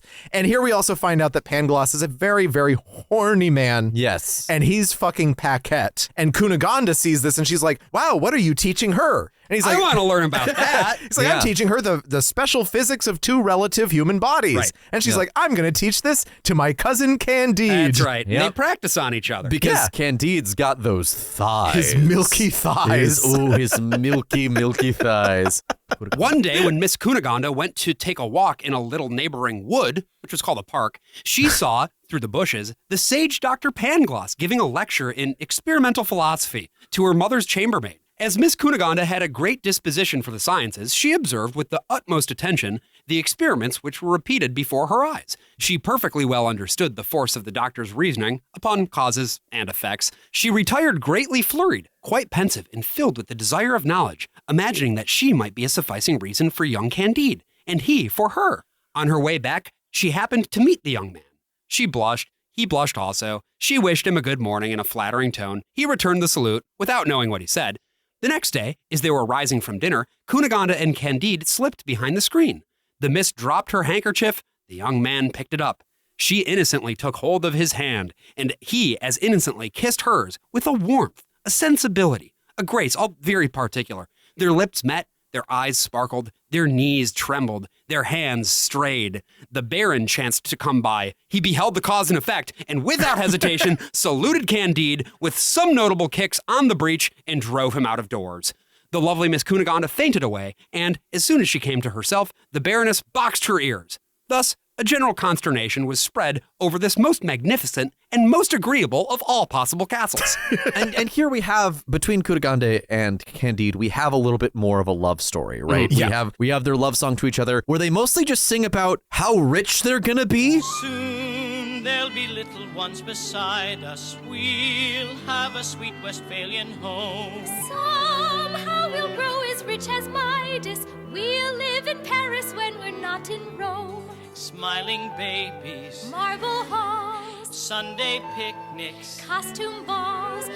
This song is really important, I think, because they're talking about their future, Yes. which is going to become the most important thing at the very end of the show. Yes. They're talking about the lives that they're going to have and the children and the nice things and how the happy they're ropes going of to be. pearls. Yes. However, it is not to be because Candide, not because he's her cousin, that's normal, but because he's a bastard. Yes. He is not of proper birth in this family in Thunder Ten Tronc, so he's going to get thrown out. This to me is also very reminiscent of Metaphor from The Fantastics, where both of them are depicted as extremely callow and naive. Yeah. And so the things that they are framing up as possible things in their future are similarly naive. But I think it's really important that it's all money-based, that it's all about riches. It's not about the other person. True. It is about financial gain, which, again, we have the American classroom at the beginning of this play. They are striving for the American dream, the true version. They even sing about having apple pie. And I love the lyric, too, where she says, I love marriage, and he says, so do I. Yeah, just as a concept. It's just like two extremely dumb bitches putting it in each other. Father, I love him. And I love her. We will be married at once. Married? Married? My daughter. To a bastard. Curses on the day when my Christian charity bid me give asylum to the offspring of my sluttish sister. Out. Out. Out. Out. Out. Oh, dearest Cunegonde. Oh, beloved Candide. Out, out, out. Oh. Dare to set foot in Westphalia again, and you'll be strung from the highest gibbet. The honor of our family is restored. And so he is like wandering Westphalia and I guess like the greater Holy Roman Empire all on his own, wandering through the audience with a bindle, making them all move out of the way for him. Incredible. And then he gets kidnapped by a press gang that stuffs him in a giant sack to get him to fight in the Bulgarian army. Yes. For the glory of Allah. Before he gets a chance to even start fighting, the Bulgarians are already at Thunder Ten Tronc. They take the castle. They kill everybody. Cunegonde is repeatedly raped and then dumped on a pile of corpses. This will not be the last time that happens to her. Throughout the course of the play, it is one of the motifs. Yeah. In the 2-act version of the play, in the later post-1974 version, it's treated like a checklist, which is more like the book. It's just like, and then it happens again. Again, back to the American psycho-ness of it all. Yeah. These characters are constantly going to be, as basically our I guess, content warning for the rest of this show, these characters are constantly going to be raped, tortured, killed, flogged, tortured again, etc. But it is presented, at least in the 73 production, as tongue-in-cheek. Yeah. It is not presented with weight or gravity. And really off stage. Like the 70s version is really just like a mention of it, and that's it. The later versions do a little bit more with the rape jokes. And this is another one of the challenges of adapting something like this, because as written in the original book, because it's so nasty, it makes you go, ugh. And that is clearly what Voltaire intended to do. He's an edgelord. He's an edgelord. But if you watch the concert with Kristen Chenoweth, they want it to just be a silly joke every single time. If you watch the 2010 production, Mary Zimmerman does these jarring shifts in tone that whenever any crime against humanity is depicted, you feel the weight of it, and then it snaps back into the light and lively, like fun stuff. It creates this very disorienting effect, which sometimes works and sometimes just feels weird. They use the word ravishment a lot. As they do say raped, they do say that, but they do say ravishment in a way that does distance what's actually happening with your understanding of This is it. another parallel to the Fantastics, actually. Yeah, that's right. That's true. Well, and it's Fantastics is using that word because rape itself used to be a euphemism. It used to just mean abduction or kidnapping. Right. But they do also use rape, which I think is interesting. They want you to have fun and be distanced from it.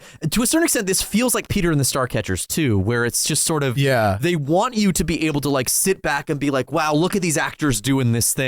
Isn't it fun that they're like pulling all this stuff out of a trunk and we're just like having a ball in this space together? But at the same time, they're dealing with a book and a subject matter that is just so deeply fucked up.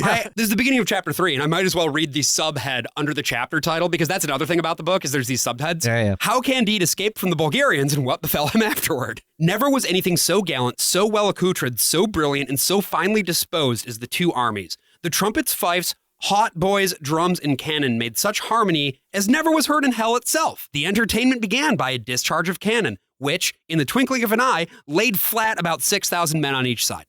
The musket bullet swept away, out of the best of all possible worlds, 9,000 or 10,000 scoundrel that infested its surface.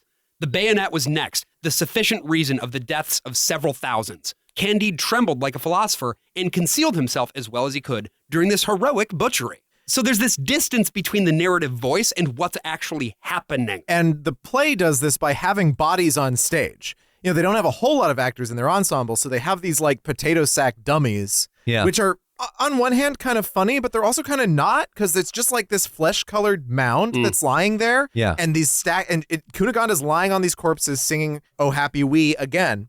And Candide is still in his sack across the house. They don't see each other. He's singing from inside the sack around more dead bodies. That's pretty funny. His voice is muffled. You can hear the muffling on the cast recording. And things move on. And one of the moments that portrays that darkness so well, in kind of a literal sense, is what Hal Prince does with Lisbon. Hal is also playing with distancing because he's a Brechtian at heart. He loves doing his little just like me for real effect. Oh, yeah. We get to Lisbon. Voltaire goes back to that middle platform where his bed used to be. A big lantern comes down. Everything else is dark. And the lantern comes down and he says that, you know, as things are going in the worst of all possible worlds, God saw fit to let a volcano erupt near Lisbon, Portugal. Now, the real earthquake that he's referencing did not have a volcanic eruption connected to it, but it might have been in some of the stuff that Voltaire read about it. He also might have read that there was a worse death toll than there was, interestingly enough. And he's going off this moment, like I said before, Immanuel Kant was like obsessed with the Lisbon earthquake. It was a huge disaster. It caused tsunamis, not just in Portugal, but, Europe is very small. So there are tsunamis in France. There are tsunamis in England. There are tsunamis in Ireland. The water rises in some places at 2 meters in the continental U.S. In the Caribbean, a lot of places were flooded horribly. This is what's being depicted here and fictionalized in some very key ways, both by Voltaire and by Lillian Hellman and Hugh Wheeler. Voltaire in the book says that it destroyed 3/4 of the city of Lisbon. Yeah, which is kind of true, the right? buildings, yes. And as far as the population, it's like a fifth or a quarter. Yeah. Like, think about that. Like a quarter of the people in the city just being gone. I mean, it's wild. And I also will say, I laughed so hard when he said the volcano went off. Like, it is this moment in the musical. It's kind of a bigger thing. Is sort of a big comedic beat. Yeah. And it was a point where I was like, okay, I'm now understanding what show I'm in. Yeah. Much more so than I was before. And on stage, it's just this lantern coming down. And then for the earthquake itself, he just swings it. And we actually just sit in it's not played as a comedic beat on stage, even though it is in the album. That's cool. The album is so well produced. It's basically giving you a full version of the show just as a piece of musical radio theater. It's fabulous. It's absolutely great. And Pangloss in the book just rationalizes this away as yet another thing in the best of all possible worlds. Yep. For, said he, all this is for the very best end. For if there is a volcano at Lisbon, it could be in no other spot. And it is impossible, but things should be as they are. For everything is for the best. What a guy. And we find ourselves in the wreckage of Lisbon. Candide toured with a troupe of actors for a little while after all the army that he was supposed to join got killed by Protestants. Yeah, he was booed. Everyone boos him, throw rocks at him. Unfortunately. And somewhere along the way, he ends up in the ocean. It doesn't tell you how. And he is washed ashore, basically on the tsunami, and finds himself in the wreckage among all these dead bodies. And finds, once again, Dr. Pangloss, who by all accounts should be dead. Yes. But is instead just riddled with syphilis trying to steal money from the corpses. Yep. And so from there, we get to catch up with Kudaka. Hey, Brian, where are you going? Oh yeah, don't worry about it. I'm just getting some I'm dressing up. Okay. No, you're fine. You're fine. So I guess when we get back from our break. Oh, Jesus. Break? There's no time for breaks. Not when there's learning to do. Brian, what the fuck is this? Why do you look like Groucho Marx? Brian? Who is Brian? I am Brian Gloss, and I'm here to learn you a thing or two about the podcast, The Worst of All Possible Worlds. Wow, the worst of all possible worlds. Syllogism number 1. Theater people are unemployable. The barrier for entry for podcasts is non-existent. Therefore, it follows... Me. The Dutchman in the back. That theater people will always make a podcast called The Worst of All Possible Worlds. Correct. Ergo... My ego. Ergo, my ego. Shut the fuck up, AJ. Ergo, it follows that if there is a podcast called The Worst of All Possible Worlds... Oh, pick me! That it must contain the worst of all possible bits! Correct! Ergo... My ego! Shut the fuck I am going to fucking kill you. Jesus! Ergo, my ego. Shut up! If it must contain the worst of all possible bits... Yeah, like this one, right here, the one you are doing right now. Let me do my thing, god damn! If it must Put on so much makeup, Josh. If it my thing! For this audio only podcast. My thing! Mine! Stop it! Yeah. You didn't write this! I'm not reading your script right now. Why are you throwing chicken bones at me? If it must contain the worst of all possible bits, then every bit must be for the worst. Correct. Ergo, if a man says, I actually think some of them are pretty funny... He is fucking lying. Every bit is not good. Every bit is for the worst in this worst of all possible worlds. How to review. 5 years of podcasts. Hatful of goo. Call it an Ongscast. Once one dismisses the first of all possible worlds, one finds that this is the worst of all possible worlds. Once one dismisses the first of all possible worlds, one finds that this is the worst of all possible worlds. Please clarify what's in the corner. Horses I spy, they make me horned, sir. There is a daddy for anyone willing to scrub. There is a daddy for anyone willing to scrub. Objection! Goku inflates. Inflates. 'Twas Frieza tempted Goku-san, who was so large and full of brawn that though he'd enough, he might be stuffed with one more mastication. To lead to more inflation. Had Goku not bit down again and continued his dilation, the three lads could not cover all of that Super Saiyan lover ball, and God help the one who pops in. Now on to Dr. Dobson. Menfolk are spry, women are joggers. When they run by, young men go poggers. Men they have thirst in this worst of all possible worlds. It's for the worst in this worst of all possible worlds. Objection! What about thief? Thief. Though thief may seem too dim to some, we've come back now to beat the drum that with gamma raised, you'd be amazed at the dark to light conversion. Though it might break immersion. True gamers will make evident that while on their excursion to see what makes old Garrett tick is comparable to a heretic. Thus thief hits our play quota. Now on to Ray Liotta. Borman, Voltaire, AJ, Brian Gloss. Borman, Voltaire, AJ, Brian Gloss. Proving with gusto the worst of all possible worlds. Everything must go the worst of all possible worlds. Proving with gusto the worst of all possible worlds. Everything must go the worst of all possible worlds. Quotes Maximus Porcus is the pig. Borman, Voltaire. Quotes Maximus Porcus. It's the pig. Quotes Maximus Porcus in this worst of all possible worlds. Quotes Maximus Porcus. It's the pig.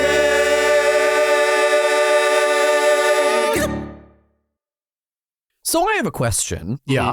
When you two conceived of this podcast and named it The Worst of All Possible Worlds. The YouTube channel, yeah. Yeah, the YouTube channel. Was the idea always that I was Candide? No. No. That is what I have been operating under the assumption of for 5 years. No, the idea Are you was that, serious? Yes, the idea that the Adventures in Odyssey thing in particular. Oh, because you're so naive. Is because I am naive to the world of evangelical culture. Yeah, and no, that you were introducing me to the real world of evangelical I never culture. even thought about that. No, I'd never put it into like metaphorical terms or whatever. Like, oh, I genuinely thought that was the whole reason we called the podcast. I mean, there is a note where I passed it to Josh at one point that just said, "Oh, AJ is Paquette because you're such you're such a big slut." That didn't happen. I just want to say for the record that did not happen. No, and I am a slut. And Josh wouldn't have known what I was saying. No, anyway. I wouldn't have. What the fuck are you talking about? No, that's interesting. Did you've genuinely thought that? Yeah, for 5 Wait, so then what years. were we? Yeah, that's a great question. You were my Pangloss, or you We like were the both Pangloss. Well, No, because the subscribers were Candides. That's a tier that's not available anymore. I think we still have like 5 Candides. They're holding I feel like we could do a renaming of the tiers that are still there because it is funny to have Grand Inquisitor as like our main tier. Yeah. And that is not an important character in the broader sense of the book. Not really, no. But we're about to get to him. Yeah, we sure yeah, are. Because we it's sure like, are. we've got Candide, we've got Pangloss, then we just got this fucking guy in the middle here. Here we are again on the shores of Lisbon among all the dead bodies.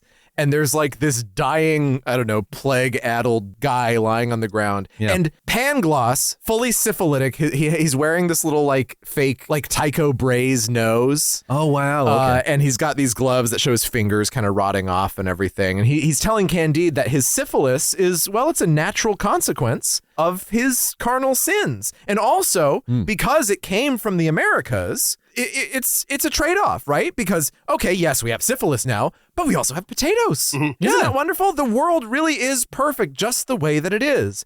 And then this plague-ridden fellow lying half dead on the shore is like, hold on.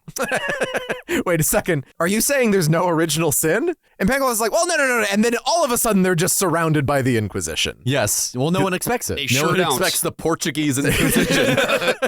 Cunegonde, by the way, not dead after all. Yeah. We thought that she... We saw it, but she got dumped on the butt. No. Her parents died. Maximilian, he got slashed in the neck. Gotta read right here from the book. What? Good heavens, cried Candide. Is it you? Is it Miss Cunegonde I behold and alive?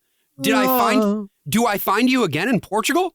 Then you have not been ravished? They did not rip open your body, as the philosopher Pangloss informed me? Indeed, but they did, replied Miss Cunegonde. But these two accidents do not always prove mortal. So Cunegonde has been very successful, actually. She ended up having to do sex work Yes. to make her way through the world and has found herself all the way in Portugal. She's the sugar baby, essentially, of two men. Yeah. A rich Jew, who in the book has a name, Don Issachar, and the Grand Inquisitor himself, who's going to be very important very soon. He is the guy who is leading the Inquisition. Yeah, and so these two men are getting along very fine, and there's a bit of fun staging where Cunegonde is sort of representing her kept-to-ness of these two men by holding a Star of David and a cross. Like, these are the two ways that these two religions that are at each other's throats, or one really more at the throat of the other, in Portugal, no, they can get along just fine when it comes to sharing a prostitute's bed for half of the week. Yes. Although there is some dispute about Saturday nights and how that counts as one or the other. I love the way that seed is planted and the way that it will eventually pay off. But it is also important to note that the crucifix and the Star of David are both diamond encrusted, right? Yes. Voltaire, in the book, and just in life, anti-Semite. In some ways, the first anti-Semite, going from the old school of anti-Judaism into modern anti-Semitism. But what's weird about it is that because Voltaire was such a fucking misanthrope, he's kind of doing this weird, like, pox on both your houses kind of thing, where it's like, Catholics, Jews, who can say? Fuck them all. But he is very anti-Semitic. Yes. And you can tell how much fun the creators of this show. Yes. I don't know if Hugh Wheeler is Jewish, but of course Harold Prince is Jewish, Leonard Bernstein is Jewish, Stephen Sondheim is Jewish. Yep. Half of these 8 lyricists are probably Jewish. Yes. They play this character up more stereotypically than any of the other stereotypes in the show. It is like, it is a fucking Der Stürmer cartoon. But it's very clear what they are doing. Yeah. You cannot. It is a send-up of the anti-Semitism It's as like the portrayed. producers. Yes. Yeah, exactly. What does it look like on stage, Brian? I guess is my question. It looks exactly like it sounds. All right. He's got the prayer shawl. He's got the hat. He's got his Star of David. He's got his scimitar. His sword is like a curved sword. What is this? What bitch of a Galilean? Is it not enough that you deceive me with His Holiness the Grand Inquisitor? Must I sneered at and cheated as I am in this city of godless goyim? Yeah, I did wonder if maybe they downplayed it on stage. Maybe. No, All of course not. And she's, losing her mind about it a little bit. But also, all that stuff that she's saying about with Candide, all the stuff about their future, all those pearls and jewels, suddenly she has them. What was not to be? Harsh necessity brought me to this gilded cave. Born to higher things, here I droop my wings.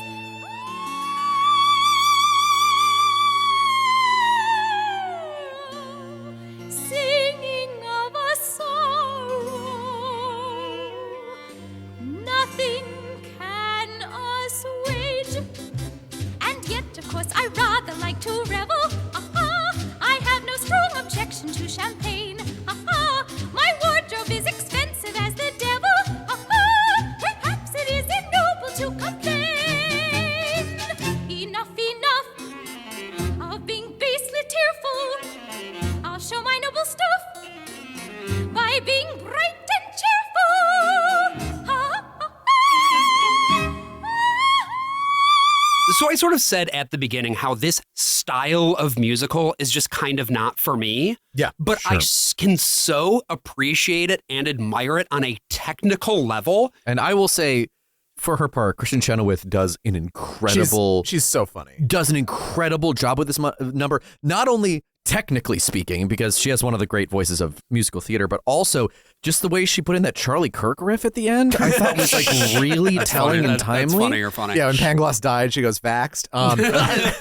But in the original production, well, not the original production, in the 74, but in the 74 version, it's Maureen Brennan. Not a very famous person. She still teaches vocal coaching today. As she should. Because holy shit, the bona fides. She's so good. I think there's another way that you could play this song, which is not how people do it, but like you could also play these trills and riffs and everything as her going insane. Oh, sure. Which is how I've always kind of heard it musically. It tends to be staged as though like, I just really love all of my jewels. In the Goodman production with Lauren Molina, she plays the whole thing like she is on the verge of a mental breakdown. And it works very, very well. And the way the book is written, Cunegonde becomes a worse person by the end of the story. Also, the story of the book goes on for years and years and years and years, so everyone gets older and uglier and whatever. In the Lillian Hellman libretto, she becomes a worse person. Oh, absolutely. This might be one of the weaknesses of the 74 production is that these characters never change throughout the whole thing. They are sort of holding on to their one thing, and it's continuing through. Where that's not so much of a weakness is that it just moves so fast. Yeah, it zooms. Yeah. That it's just like, yeah, well, here's another fucking thing that happens to them. It's also hard to do a show where your protagonists are becoming worse people. Yeah.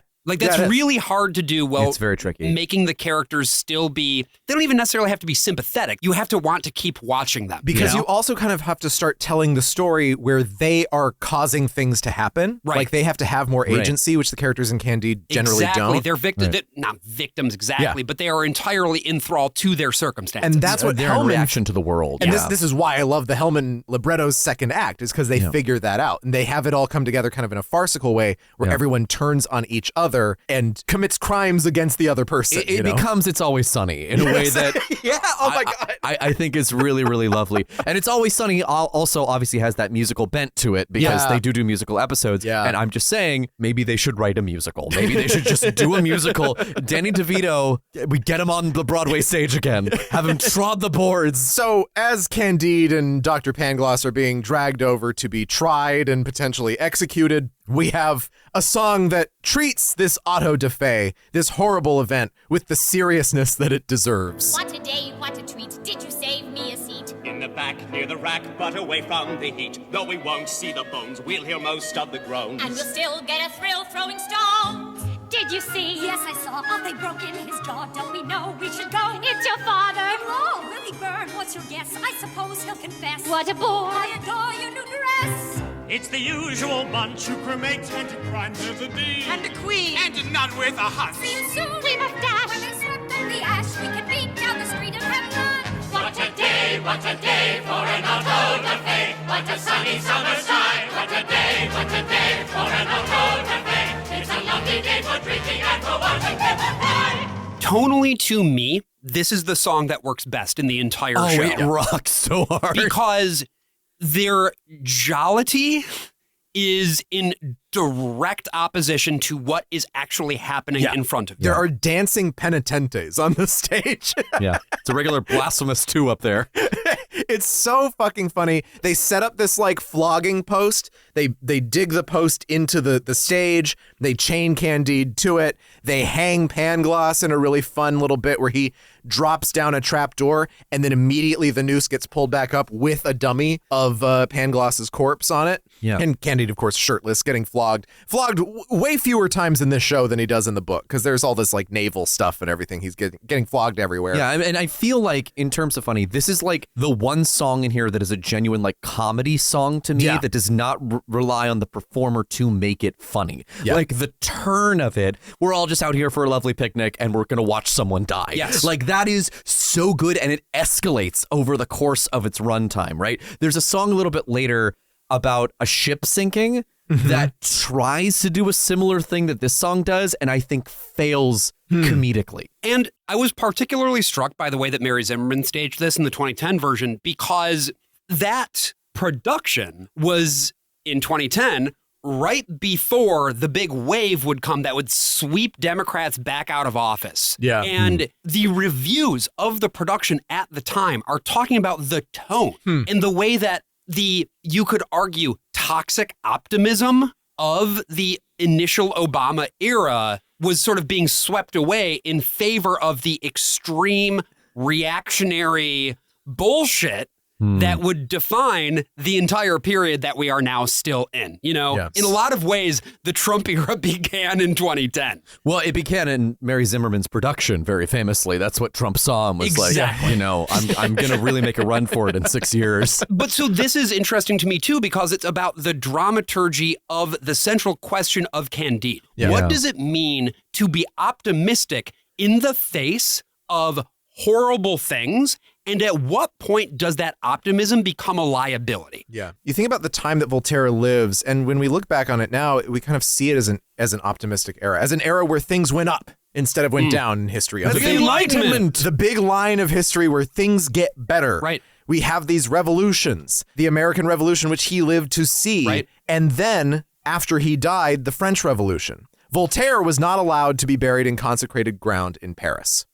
So he was buried kind of in secret down in Champagne because he had a relative who was at an abbey down there. Well, it's not a funeral unless it's from Champagne. That's true. So when the French Revolution happened, they dug up his body and buried him in Paris. There was a huge procession that followed from Champagne to Paris by the victorious French revolutionaries for Voltaire, one of the great minds who has created so much of the thinking that led to this revolution. And I think, honestly, that sounds like a bit from Candide. It does. A little bit. Yeah, and the Voltaire of the future who would write that scene would find all of the flaws to bring up about Voltaire as he's making his way to be buried in Paris. Be like this fucking piece of shit. He'd roast himself silly. And I think it's... Well, go on. like spit roast? He'd roast himself silly, honey.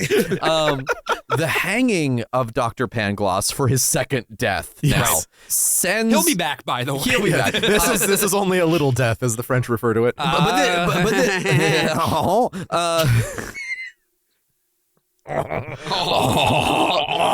not a monarchy in France, by the way. It's a honarchy. Oh. This breaks Candide entirely, right? Yeah. Seeing Pangloss be hanged, and his optimism for like the first time really comes up against his reality. How can a man believe in a benign providence and still keep his sanity?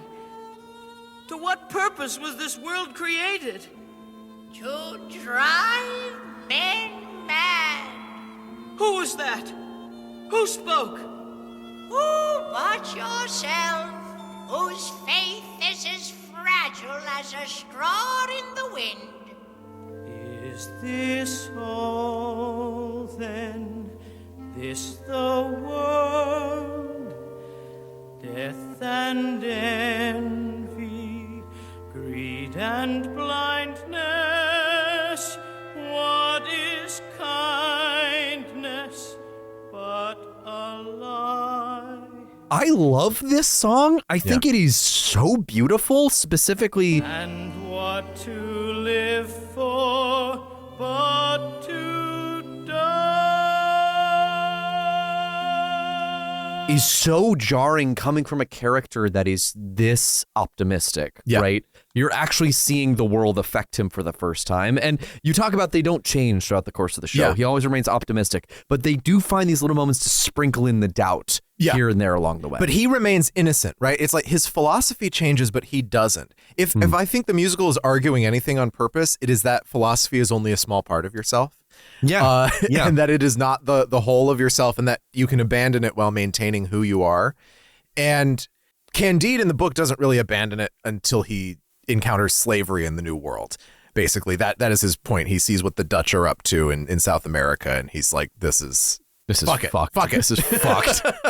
But here, musically, it's important too, because this tune is going to come back later. You know, these are one of the few, there are very few times, smartly in this version of the show, where things get serious at all. And it allows this melody to be serious because we're going to hear it again later. Candide gets taken in by an old woman. She's simply just the old woman in this show. In the book, she's the Marchioness. She's got one butt cheek. Yeah, she has a single buttock, and she'll always let you know about it. And everyone's like, Okay, well, how did that happen? We don't have time. Don't worry about it. And he meets Cunegonde. We heard that passage in the book. In the musical, there's a funny recurring bit where every time they see each other, everything stops and they go, Is it true? Is it you? Cunegonde, Cunegonde, Cunegonde. It's very funny, and it gets funnier as the show rolls along. But of course, Cunegonde's got her clients. Yeah. What's going to happen there? Well, Candide is going to kill both of them by accident. Yep. Oh, boy, is this funny. This is the moment where I'm like, this is just serials brought to life, right? Mm-hmm. These are the rules of writing a 10-minute serialized play. You're going to have the most innocent person in the world accidentally murder two people. So Don Issachar starts chasing Candide around, and Candide runs across the stage, runs across the platform, runs over a drawbridge onto the next side of the stage, and he pulls the drawbridge up so that Don Issachar can't follow him. And he kind of does one of these things where he's at the edge, and then he drops his sword into the audience, and Candide reaches down into the audience. It's just a little plastic That's thing. fun. Candide reaches down, grabs the sword. Here, sir. Your sword, sir. Aye! Oh, sir. I trust you've not injured yourself. Oh my God, I have just taken one of God's creatures. Candide, that kills people. Then Cunegonde, who is becoming slightly worse, is like, oh, well, that's the first one. The Grand Inquisitor, remember him? You hate him. He had you flogged. He killed Dr. Pangloss. That guy sucks. You should probably do something about him. She pushes him into killing the Grand Inquisitor, literally. Yes, because it is Saturday night. Yes, it's Saturday night. It's the night that both of them come by and argue with each other, I guess. Yeah. It's remarkable because now Candide has fully just murdered two people, and now he has to reckon with this is the best of all possible worlds, is the one where you've now just murdered two people. Yeah, he still believes in this benevolent, omnibenevolent, omniscient, omnipotent God that has created this truly perfect piece of space-time. And he has gone against God's teachings, and he has taken a human life. He's very traumatized by it, but he has to get out of there. And Cunegonde can pay the way with all of her jewel-encrusted things. Right. So she gets her box of jewels, the old woman, and they flee to Cadiz, to Spain. Yes. And the old woman talks about her one buttock. She loves doing it. And Candide, and this is one of the best jokes, I think you can even hear it on the album, is that Candide is so fascinated by this one butt cheek thing. He needs to know. He needs to fucking know. and at first he's a little bit more toss-off. He's like, well, that sounds like an interesting story. Let me know. And then she just adds one more detail. It's like every time you hear about the butt cheek, it's like the smoke monster on Lost. You're learning one new thing about it every single time. And not to jump ahead too much, but she does a feg hoot. Yes. This was the moment where I'm like, this is the most Brian Alford musical of all time. Yeah, especially because the feg hoot is super racist.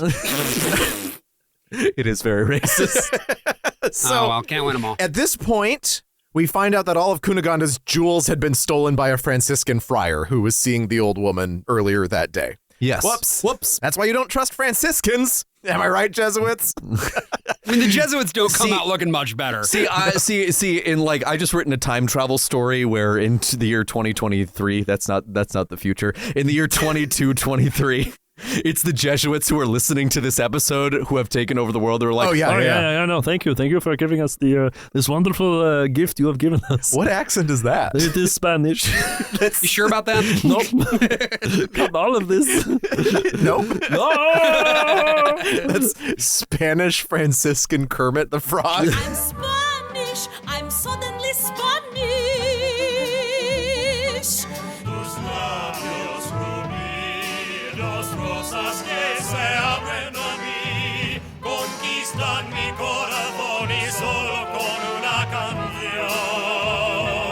Voltaire actually did have a Jesuit education. Oh. He was taught by Jesuits, and he did have something of a soft spot for their order. I've never really dug into the whole anti-Jesuit thing. Those fuckers. It's a long-running thing. Yeah, no, it is absolutely a long-running thing. It's mostly because they were interested in, the way that the Jesuits framed it to us is like they were really into like studying things outside of religion. I'll tell you what, those like, fuckers run Detroit. Because like Jack Chick, the guy who makes the Chick tract, made the Chick tracts, he believed that the Holocaust was a Jesuit plot. Right. I really... I cannot even begin to unpack that. And again, because a lot of modern anti-Semitism is repackaged anti-Masonism, I think a lot of the anti-Masonism is itself repackaged anti-Jesuitism. Oh, Father. Kingdom Hearts. Oh, Father, I'm dying. I've got the Jesuitism. So we have this song. Sometimes it's like the Act 1 closer. It depends on what version of the show. Sure. Very fun song. Uses a bunch of different little snippets of other languages where the old woman says, I'm easily assimilated. And she's like, we're going to make our money by seducing these 3 Spaniards. And then nothing happens. This song does not need to stay in the show. But It's just here because it's fun. This is also, look, maybe this is just my read on this, but it also feels to me like, again, this is a Jewish creative team making a very arch joke about Judaism and like assimilation into European culture. Yeah, Right. about being part of the majority. Right. The joke doesn't really come across from the footage I saw of the archived film, but it seems like the joke should be that these guys are gay. And that they get carried away by all the dancing, that they just go and dance with each other. And then they start sucking and is. fucking, sure. Because I think the whole point of every scene, what you want to do in this show is each scene has to end with them in pain, dead, or humiliated. It's a serial thing, right? There needs to be the next time on Candide. Yeah, so exactly. instead of the men just sort of wandering off, it's like, no, actually it's humiliating. They'd much rather be with each other than with you. Right. You know, it just has to be this constant, like everything has to get worse every single time. And either way, we're just having fun with the song. This is the point of the show where the next time on Candideness starts to wear on me a bit. Yes, I agree. It's Which not is also why sometimes fully it's where the intermission is. Yeah, exactly, because you break. do need a break. But if you're just sprinting through it, which again, this show does really sprint through, we go to Colombia. So Candide hears from a Jesuit that he should join the Jesuits in Montevideo. And he's like, I could become Montevidean. Yeah. And he's expecting an Eden across the ocean. Yes. He's expecting, like, this is going to be where the world finally makes sense. It's a new world. And it's one that's governed by these godly Christian men, right? It turns out that Uruguay also sucks ass. Yeah, it turns out that if you go to, and in the case of this version of the musical, Cartagena, this is being led by this colonial governor who is, again, the same actor as the guy playing Voltaire and Pangloss, etc. Yeah. And here we've actually cut away from Candide for a little bit. Yeah. And we see Paquette and Maximilian. They're both still alive. They're both alive. They are both sex slaves. Yes. And they're both wearing the same dress because Maximilian has had a real journey on this boat and has been dressed up like the ship captain's dead wife for the entire journey across the ocean. It must be made clear the ship captain made him do that. Yes. So Maximilian, Cunegonde's brother, again, depending on how you do this, you can also just have be straight up transphobic. Yep. The 2010 production certainly was. It was the thing of like, here's this like transvestite. There's a big laugh at one point where like part of his costume comes off and he's wearing a bodice underneath. Yeah, in this version, he doesn't want to do it, but he's so beautiful. We know how beautiful and vain he is, that he has just been made into a woman by powers beyond his control. And his tits are just 2 pineapples, so he pokes out the governor's eye as he's chasing him around. Yeah. And once they find out who he is, he's in danger. And then he's like, well, how about instead of killing me, you just send me to the monks. I'll just become a monk. I'll join the mission. So now we have to go on and do the next thing. Yeah. This is the most spectacular moment in the 1974 production. We are upon a ship at sea. In the album, you get a lot of rain and wind and rope sounds. They actually set up a mast in the middle platform, and they take these ropes, and the actors have ropes, and they're kind of pulling on it at different sides of the stage. They gather our main characters in the middle platform with that mast, and then suddenly the middle platform starts rocking. Oh, cool. Really cool. At no point before this did it look like anything other than a fixed platform. And then imagine if you're just sitting 2 feet away from That's it, going to be so disorienting. And they're rocking back and forth, and the whole crowd just goes completely nuts. Of course they do. People love sets with surprises in them. It's why we spent most of the 2010s having the back walls of sets fall down in the penultimate scene. Audiences love Especially surprise. off Broadway for some reason. Good God. The old woman and Cunegonde get into an argument. The old woman's like, you haven't dealt with anything nearly as bad as I have. And Cunegonde's like, okay, here's the list of all the shit that I went to. That's really awful stuff. Yeah. And the old lady is like, well, let me tell you the story about my one buttock.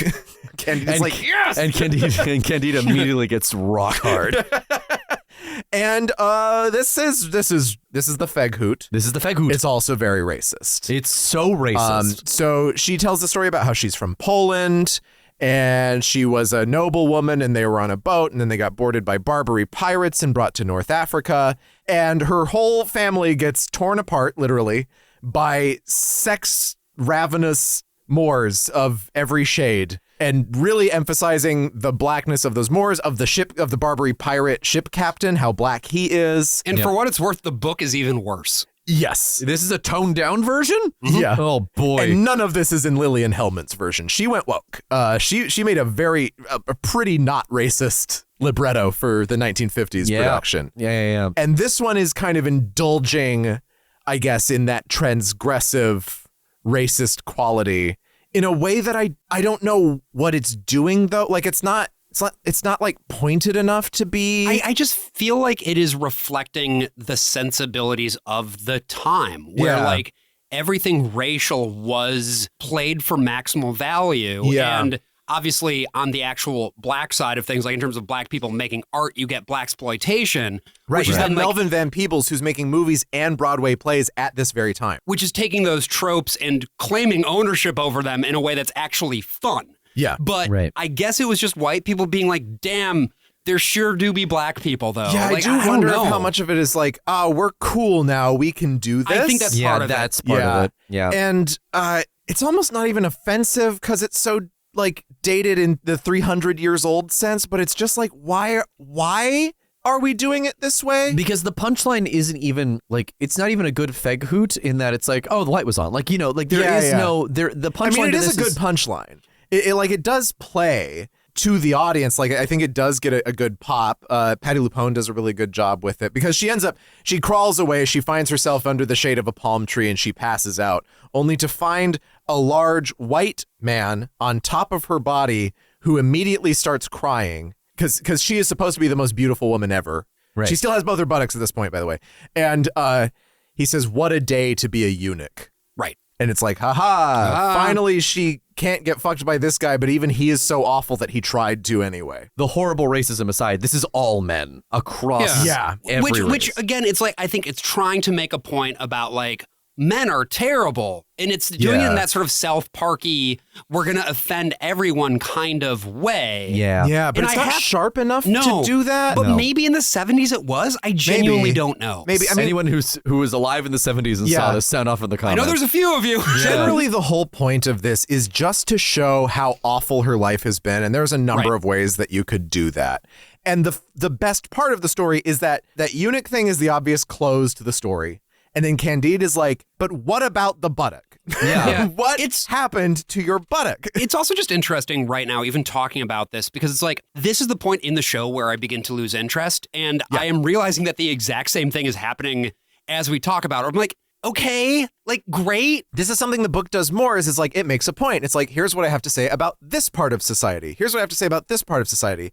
And most of that doesn't matter anymore because it's not 1750. Right. And as you're reading it, you're like, okay, Voltaire, shut the fuck up.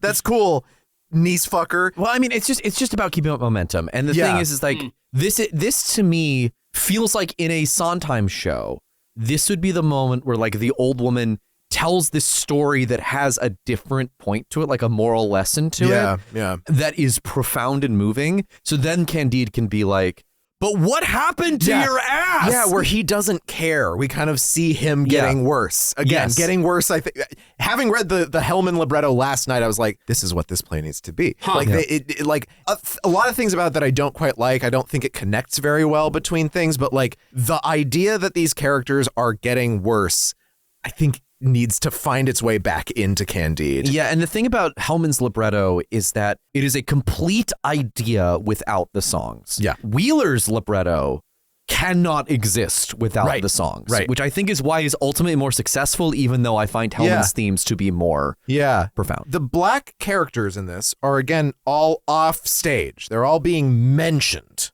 Yeah. As opposed to the rich Jew, which they have full comfort with. They have full comfort portraying this character because they're Jewish. Yeah. Yes. Hal Prince probably thinks it's the funniest shit in the world. It's like how I love the word faggot and I love seeing it all the time.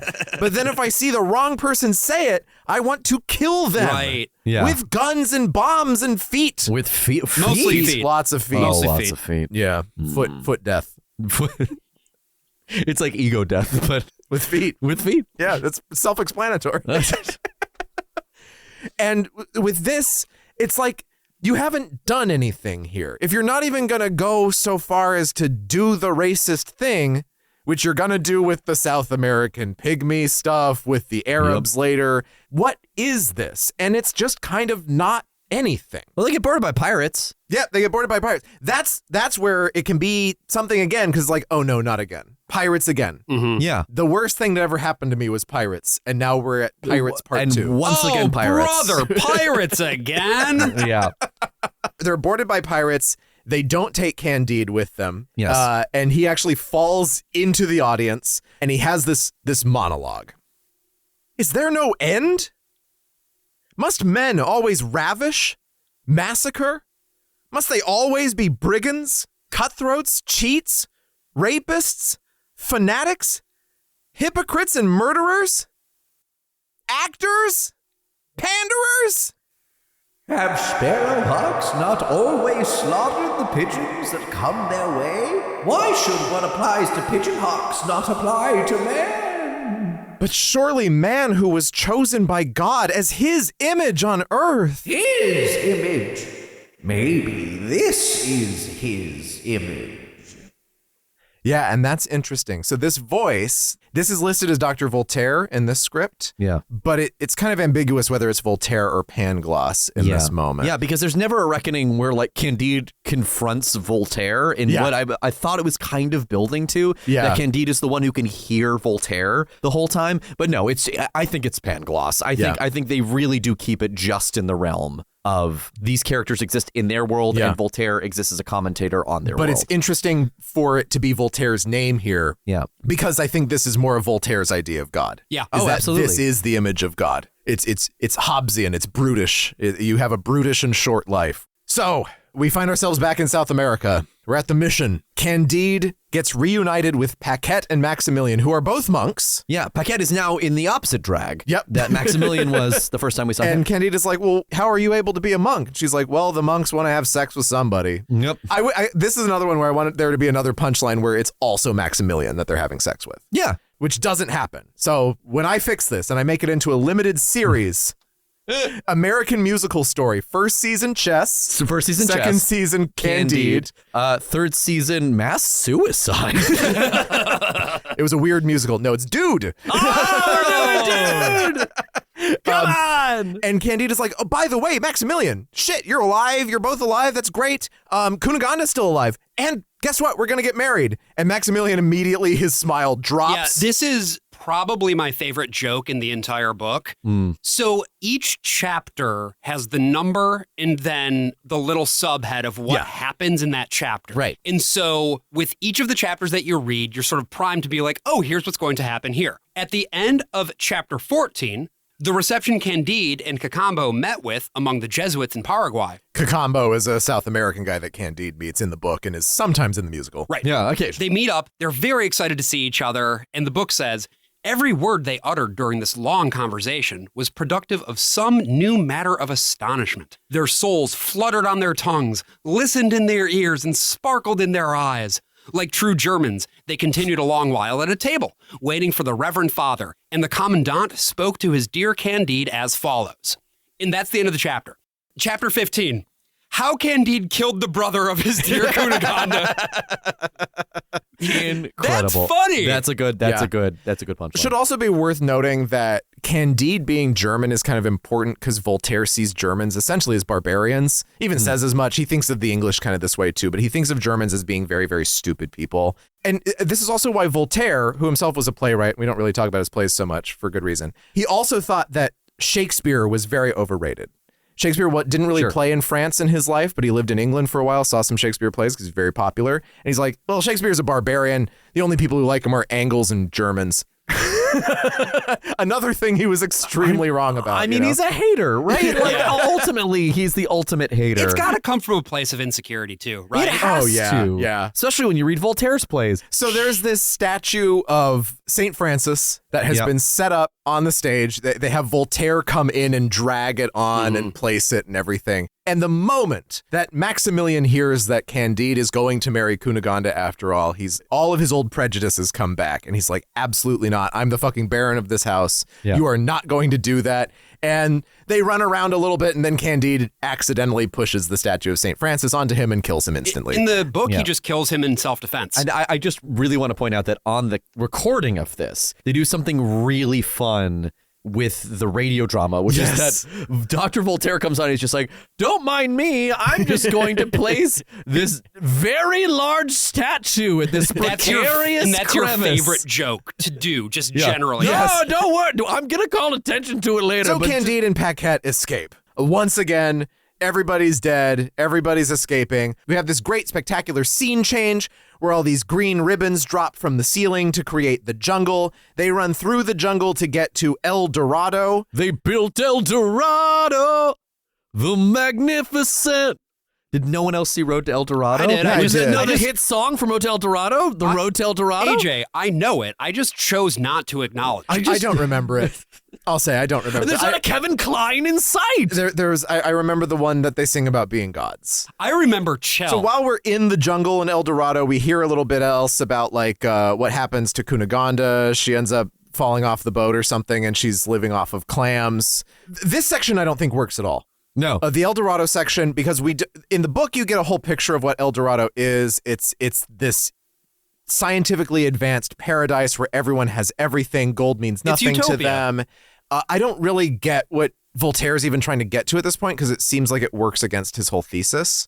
This communal society of perfect riches, other than saying it could only exist in one specific place. I don't know. Every sky is blue and sunny. Every face you see is glad. There's no greed. And it turns out it's really boring, and no amount of Sondheim writing lyrics to a sheep song improves it at all. Boredom is really hard to convey in a way that doesn't make the audience also bored. Okay, I've got one. I've got one that pulls it off in terms of songs. Nothing ever happens on Mars. No sports or entertainment or swings and bars. But then that scene is not about conveying boredom. The scene in the movie. You are watching a movie that is showing you something incompetent happening. Right. I think the only time that it's conveyed well, and this is a musical, but the movie, Little Shop of Horrors, they have a scene where they're waiting on business. No one is there yet. They're waiting to get a single customer at the flower shop. Right. And that scene is like 10 seconds long. It's just a smash cut, smash cut, smash cut, and then finally someone comes in the door. Right. It conveys the boredom without making you bored. Here, in the old version of Candide, we have this song with Cunegonde and the governor that she's married, or that she's supposed to marry, but he hasn't actually done it yet. No doubt you think I'm giving in to petulance and malice, but in candor I am forced to say that I'm sick of gracious living in this stuffy little palace. And I wish that I could leave today. And they always throw it back in for all the later productions. Sure. But it's a very annoying song. Yeah. And this song is also annoying because there's these two fucking sheep. This is classic. Sondheim did a funny job with Life is Happiness Indeed at the beginning of the show. Incredible. It's a very, the pimple, great. That's a joke. Here we have the sheep and they bleat every time they have a long vowel. And it's too much. But the song, of course, continues on with not just the sheep. It's Candide and Paquette. Roses grow with roots. But we don't get a sense of what El Dorado is in this. It's just the two of them sitting there, and they have a bunch of gold, but we don't see any other people. Yeah, and we don't know what the society is. This section just needs to be gone. And Candide, and it's like, are Candide and Paquette going to fuck because they haven't seen their respective lovers in a while? Is that going to happen? And there's a moment where they almost do, and instead they just steal more gold.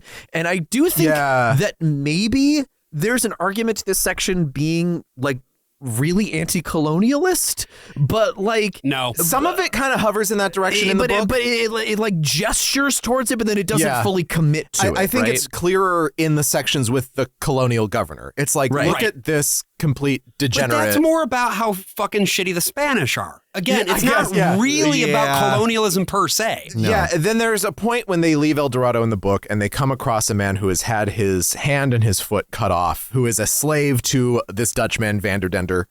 And he tells Candide, this is the price of sugar in Europe. This is what happens. Yeah. Voltaire himself was not against slavery. He made a lot of his money off of slavery. Well, he was an investor in human trafficking corporations. And you know where Candide doesn't go is French Guiana. Right. And that's fucking telling in terms of what's going on here. Yeah. Sure. He thinks that slaves should be treated as well as they can be while still being slaves. Yeah. He even kind of points to the fact that this man without his foot and without his hand is lying on the ground, and he says, well, the friars all say that we're relatives, right? That we're all supposed to be related. So I guess between an African and a European, we're like second cousins. So why would they treat their cousin this way? And this is Voltaire again, kind of treating both positions as being absurd. It's like, well, one, you think that all people are related. Clearly not. They're different species. Yeah, clearly. And then he's like, but then you also treat them this way as a Christian who thinks that they are your brother. This is not, of course, in the musical. We just have Candide and Paquette loading up the gold and walking away, and we've just kind of wasted our time for a few minutes. And also a pygmy comes in on a zip line. Zip line's fun. And then he was just here for the zip line. There's some more kidnapping going on. Again, part of the mess is what's fun. It's just like, oh, now someone else has been kidnapped. Someone else has died. It gets so boring. It really gets tedious to me. I would say watching it less so. Interesting. It's less of an issue watching it. It's just a fucking slog. Hal Prince was really good at distracting you. Yeah. Right? Yeah. If he could There's a zip line. There's a fucking zip line. He had a way of papering over the flaws of musicals in a way that you like. The thing about Phantom of the Opera is that it is a deeply, deeply silly show at its core. The Phantom has a lasso that catches on fire that he just throws at people. It is so deeply silly. And it is It's a Castlevania weapon. Exactly. It is Hal Prince who is able to convince you that it is this deep, gothic, romantic piece when it is ultimately a superhero movie. It's a fucking comic book. But also a production of Phantom where the Phantom is Richter Belmont would fucking go. Yeah. We finally get out of the boring section that's supposed to be boring or whatever, and we reunite with the old woman with the El Dorado money. The only thing that matters here is now they have a lot of money. They spend most of it getting on a skiff to get over to a big boat.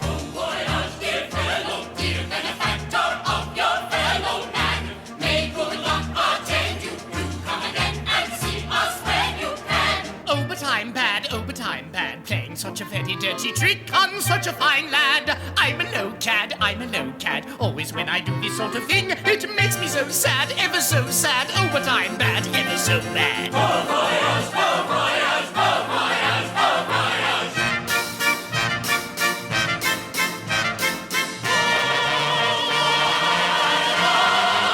This is another number that doesn't need to be here, but it's fun. As you said, musically, AJ, it's not funny, but it's and fun. It's trying to be, but that doesn't matter because it's fun. It's really, really fun. It's a big Gilbert and Sullivan number where the governor has completely screwed them over. The boat sinks. You see a little like cutout of the boat on the backdrop, and it drops in through the water, and we're all having a great time. I was not, because again, it's like, you don't like the song? Well, it's a fine song, but again, this is not. At this point, my patience has been pushed to its breaking point. I got there because after the Bon Voyage song, we end up on a desert island, and that was the point where I'm like, am I here forever? Right.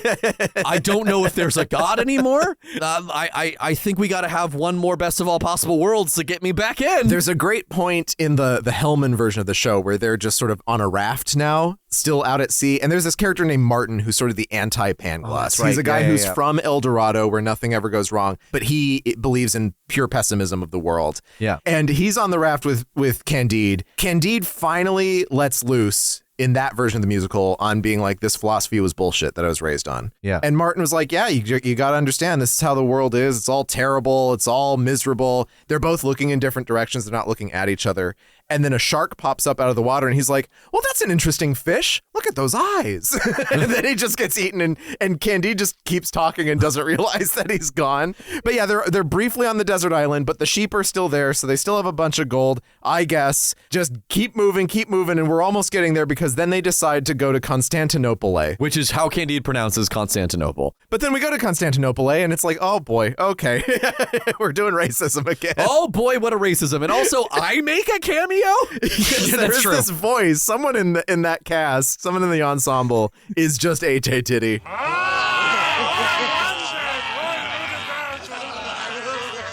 And I don't think that sounds anything like me. How could you possibly think that? That voice doesn't hit my ear as racist because it's not an accent that exists anywhere on the planet. No. However, everything else is all turbans and harems and all this. Oh, it's supposed awful. to be a casino. This was originally a scene in Italy, I think. And they've brought it over to Constantinople to give some variance to it. I think, all right, here we go. Let's come up with a fun, bespoke new take. It's okay to be racist against Turks. You just have to be specific about it. Oh, sure. How about that? Yeah, if they had like an ice cream man who's very tricky. Exactly. Yes. So in this section, in the casino section, in Lillian Hellman's libretto, this is the moment where everyone is like at a masked ball. And so then the old woman and Cunegonde like scheme with each other to trap the guy they don't realize is Candide in a room and steal all of his gold. Right. It's only after they fucking rob him that they all find out who each other is. And it's like, fuck, like the people that we've never done anything bad to, now we've fully betrayed. I fed up with this world. Yes. Here in Constantinople, Cunegonde and Maximilian are there. They have reunited with the old woman somewhere. Don't worry about it. Maximilian, his whole thing is he pops back up and they're like, you're here too? You're alive? I saw you get crushed. He's like, just don't fucking worry about it, man. This is an improvement in the recording as opposed to libretto where he explains what happened to him. And in the recording, he's like, shut up. Shut up, maybe. Who cares? And in the book, everybody has these explanations, and the explanations are themselves jokes, right? We are about to find Dr. Pangloss too, and he has this whole long explanation about being a nude body on an operating table, and he pops back up, after being hanged, and then the doctor has a heart attack and dies, if I'm remembering that correctly. In Lillian Hellman's script, when they come across Pangloss again, he's like, well, when I died, my body was gathered by a doctor, and then I woke up and I saw the doctor's wife, and she was beautiful. Well, she was beautiful for a doctor's wife, and everyone goes, shut up. Yeah. Shut the fuck up. And in Hellman's script at this point, this is when everyone also notices that no one's dying. The Sultan shows up again. Yeah. The Marquess shows up again. All of these characters, like, no one dies in kind of this Beckett sense. Right. And in the 2010 version, we get an entire other hour after this where Candide goes after this. Oh, it might not be after this, but it's like around this, right? It's like including the part where he goes to England and the part where he goes to France. And then and a button maker visits him. And it's just like we can't do this, hon. We can't do this, Mary. It's not. Yeah. Oh, I'll still watch it though. I'll still drink that garbage. Oh yeah. Yeah. And so they go to visit. Well, we find also the old woman's butt. We find it's a cast off line. She's like, by the way, this is what I learned last time that I was over here, and then my buttock got eaten. And anyway, and Candide is like the happiest he's ever been in his life. Like, they ate your buttock, but we don't know why or how. We never find out. Doesn't matter. I would have been better off knowing less. Yeah. I wanted. Joke. Yeah, it's a really good joke. And then they go to visit the wisest man in the world. Yeah, and they kind of make it sound like it's right outside of Constantinople. Candide has spent all of his gold buying back Cunegonde and Maximilian, so everyone's mad at Maximilian for using up the rest of the money. But then it's also like in Asia, there's a character who's dressed very Chinesely from the beginning of the show. Yep. Tending to the Voltaire character. And now we see the assistant to the wisest man in the world, some ascetic who lives in a hut on top of a Tibetan mountain or whatever. My core feeling is, oh shit, another fucking guy. Like I'm at this point. But it's not. It's the same guy. Fuck off. Like I don't care. You know what I mean? Like I am so, and it's weird because it's only an hour and 40 minutes. But at this point, I am so fully exhausted. I want to get off Mr. Candide's wild ride. It needs to. If it doesn't, Mr. Voltaire's wild ride. If the scene doesn't have a point, it needs to have a joke. Right? Yes. It needs to be funny enough or miserable enough in a funny way to keep it going. And here we've just had a bunch of scenes that are really functional. Mm-hmm. Yeah. And again, Harold Prince kind of makes it so that doesn't really matter. If I was sitting in the theater it might be different because that is an hour and 45 minutes is a long time with no intermission. Yes. Especially on a bench, no back support, etc. Yeah. But at the same time, his production is so exuberant and has, there are different sections that are curtained. There are different instruments that pop up. There are people who come out of the orchestra pit. There's a point where Paul Gemignani gets replaced as the conductor by the colonial governor for a little while. He steals his baton. That all sounds awesome and delightful. Yeah. The problem is, without being able to see any of this shit, I am completely at sea. You know? Yeah. And that's the other thing, too, about putting on a theatrical show that is then documented for later, particularly in an audio-only format, is that when you are sitting there watching the show and you're making the show as the creative, you're like, well, this is working like gangbusters. There are 9 other fires I have to put out. Right. So if the scene is just functional, it's fine because Hal has covered it up with all this razzmatazz. The problem is, later on, you go back and revisit it, and it's like, what the fuck was happening here? And this is why, too, one of the best tips that I ever learned about directing is you need to spend at least one performance with your eyes closed just listening to it. Yeah. It's not that there isn't value to the big spectacle and the big show, right? And the cool transition and the fun scene work and all of that.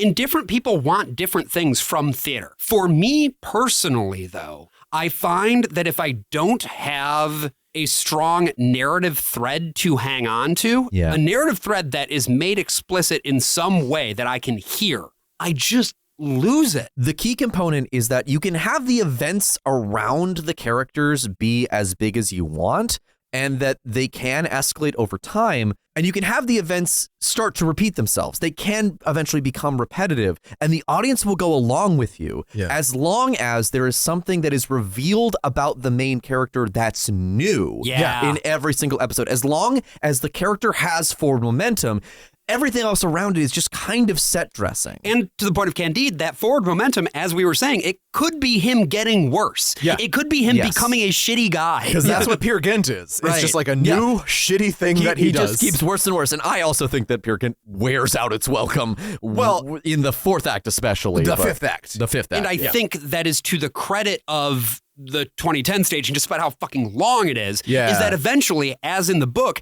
Candide gets to the point where he doesn't even love Cunegonde anymore because she fucking becomes ugly, basically. Yes. And he's like, ooh, uggo. And it's like, fuck you, dude. You also look like shit. Luggo my uggo. On the mountaintop, we find the assistant to the wisest man in the world, because the wisest man in the world just stepped out. Yeah. Good and this assistant is a very annoying man who's carrying a lot of books and papers and whatnot. And it's Dr. Pangloss. He's back. He's back. He died in pog form. He suffered serious physical trauma, and it's been many, many years, and he does not remember them. He kind of remembers Candide, and Candide kind of pushes him on all the other ones. He's like, I don't know who that is. Sorry. The wisest man has found the meaning of life, and the assistant doesn't really know, and he's trying to read through these notes, and he's actually reading. This is one point where they actually just have verbatim prose from Candide in the production, because he's reading about all the different kings in Israel and everything, and they're not listening to him, and Candide is rifling through all the papers, and he finds the meaning of life. Here it is. What is the natural function of man? And what of Darius? What was it in the Garden of Eden? Dig, spin, work without regret for yesterday, or hope for tomorrow. Pompey, for man, it is only work that makes life endurable. In the book, it's usually translated as "we must cultivate our garden." And in this show, because we got to write a lyric to fit a melody, it's "we'll make our garden grow."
of a sudden, we see the little proscenium part of the stage, and we get a bunch of people dressed very pastorally. We have just a very kind of bland farm scene, everyone wearing overalls and hats and everything.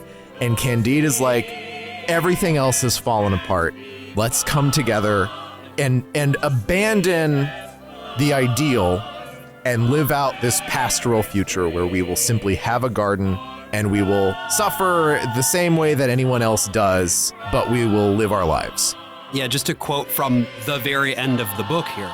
Pangloss used now and then to say to Candide, there is a concatenation of all events in the best of all possible worlds. For, in short, had you not been kicked out of a fine castle for the love of Miss Cunegonde, had you not been put into the Inquisition, had you not traveled over America on foot, had you not run the Baron through the body, and had you not lost all your sheep, which you brought from the good country of El Dorado, you would not have been here to eat preserved citrons and pistachio nuts. Excellently observed, answered Candide, but let us cultivate our garden. And that's it. Cunegonde, of course, gets older and uglier, but she turns out to be pretty okay at baking. Everyone has their part to play, and so they play it. There are a lot of ways to read this ending. Some of them are like, yeah, I guess that's what you want to do, but also, yikes, Jesus? Are you kidding me? It lands so oddly, doesn't it? It's a beautiful song. I just want to say, it is the song out of context. The song is it's some of Bernstein's finest music. Yeah. And I think those harmonies, holy cow. It's so fucking good.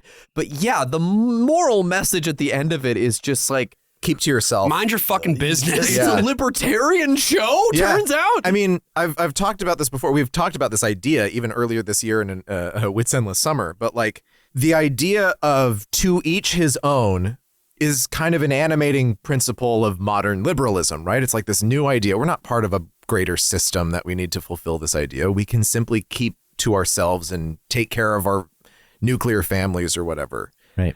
This is also a phrase, to each his own, that is on the gates of Buchenwald, in the same way that Arbeit macht frei is on the gates of Auschwitz. Yeah. Jedem das Seine is right there as you walk in past the bear enclosure.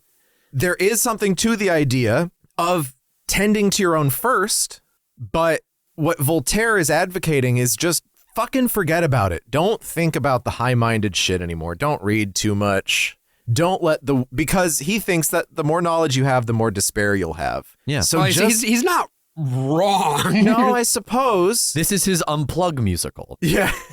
This is take a break from social media, the musical. The main thing that you have to do is make sure that you're still going. There's good in this message and there is evil in this message. I just realized that earlier when they asked the sage what the meaning of life was, he does say work makes life endurable, which is Arbeit macht frei. Work makes life endurable. Christ. And also, it's what man did in the Garden of Eden. But it's not what man did in the Garden of Eden. Oh. That is a misinterpretation of the Bible, because in the Garden of Eden, it was like El Dorado. Everything was handed to you. And then the fall happened. Then the fall happened, and then you must toil. Right. Then you are east of Eden. Or another Steinbeck novel. Yes, then you are of mice and men. Yes. This is getting out of hand. Now there are mice and men.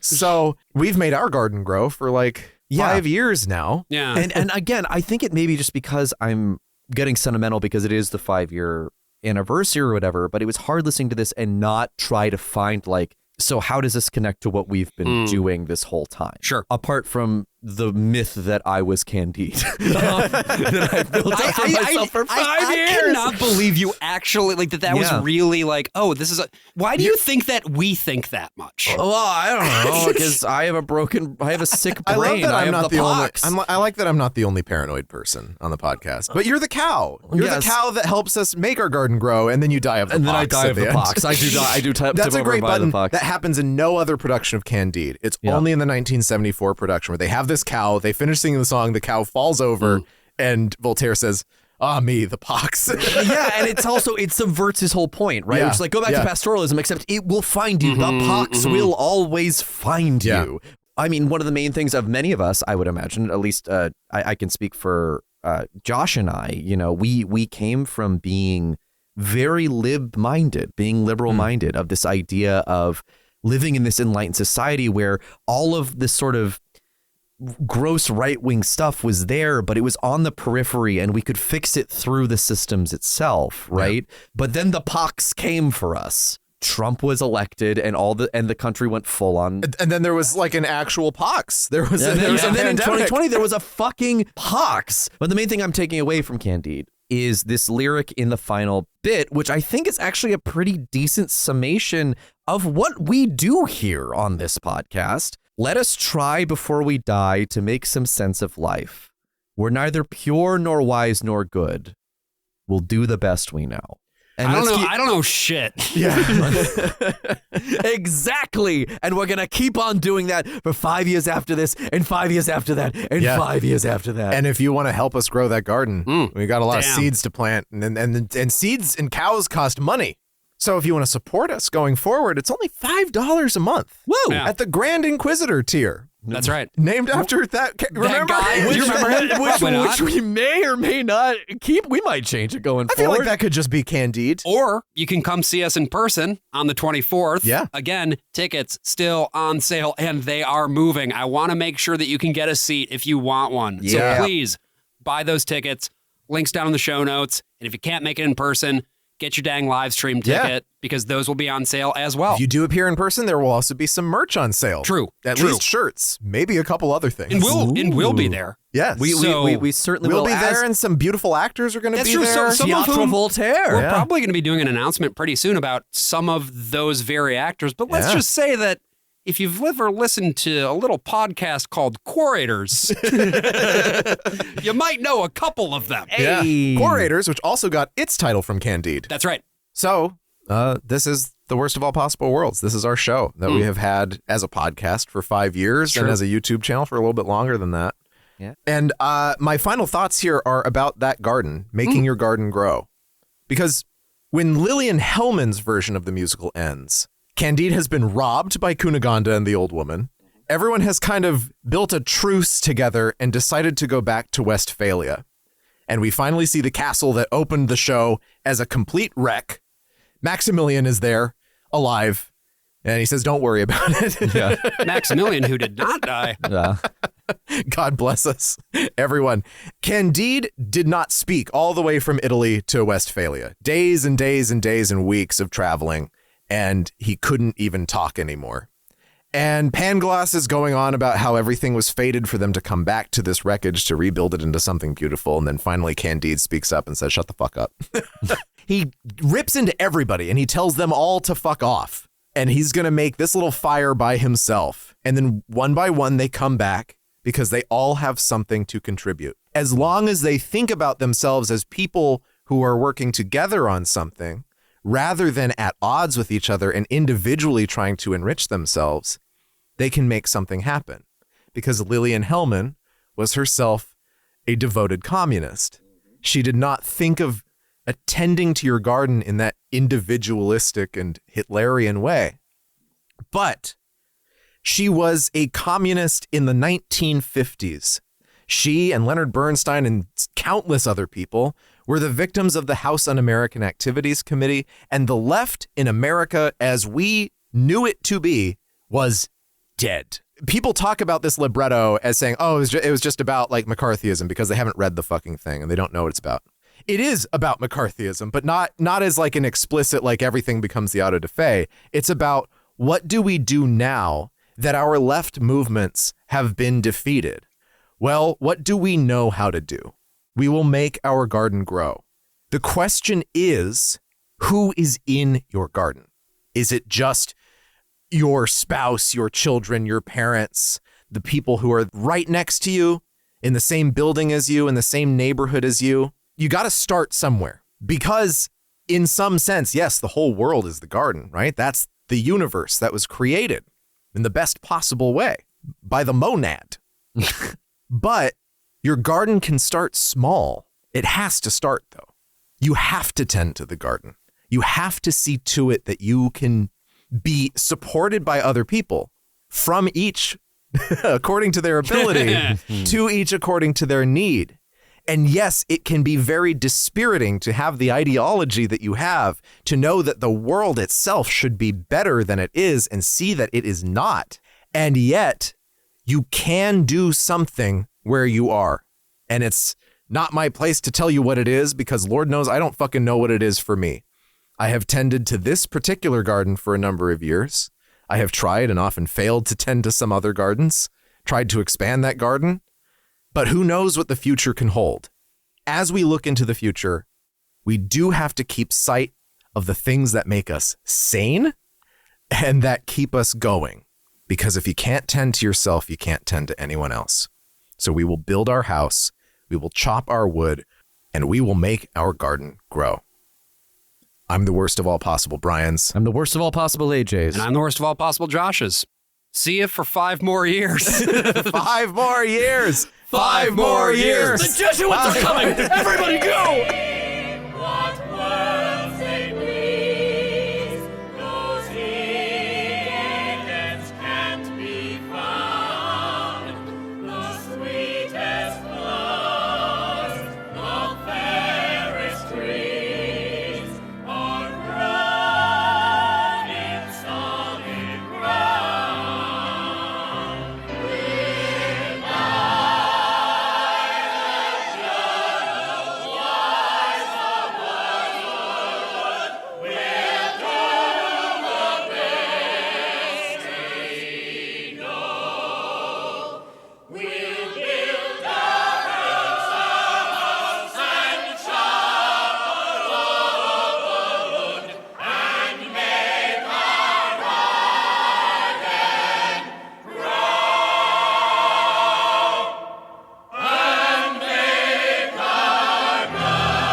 It's lurching. It's swaying. It's falling. Army. The pox.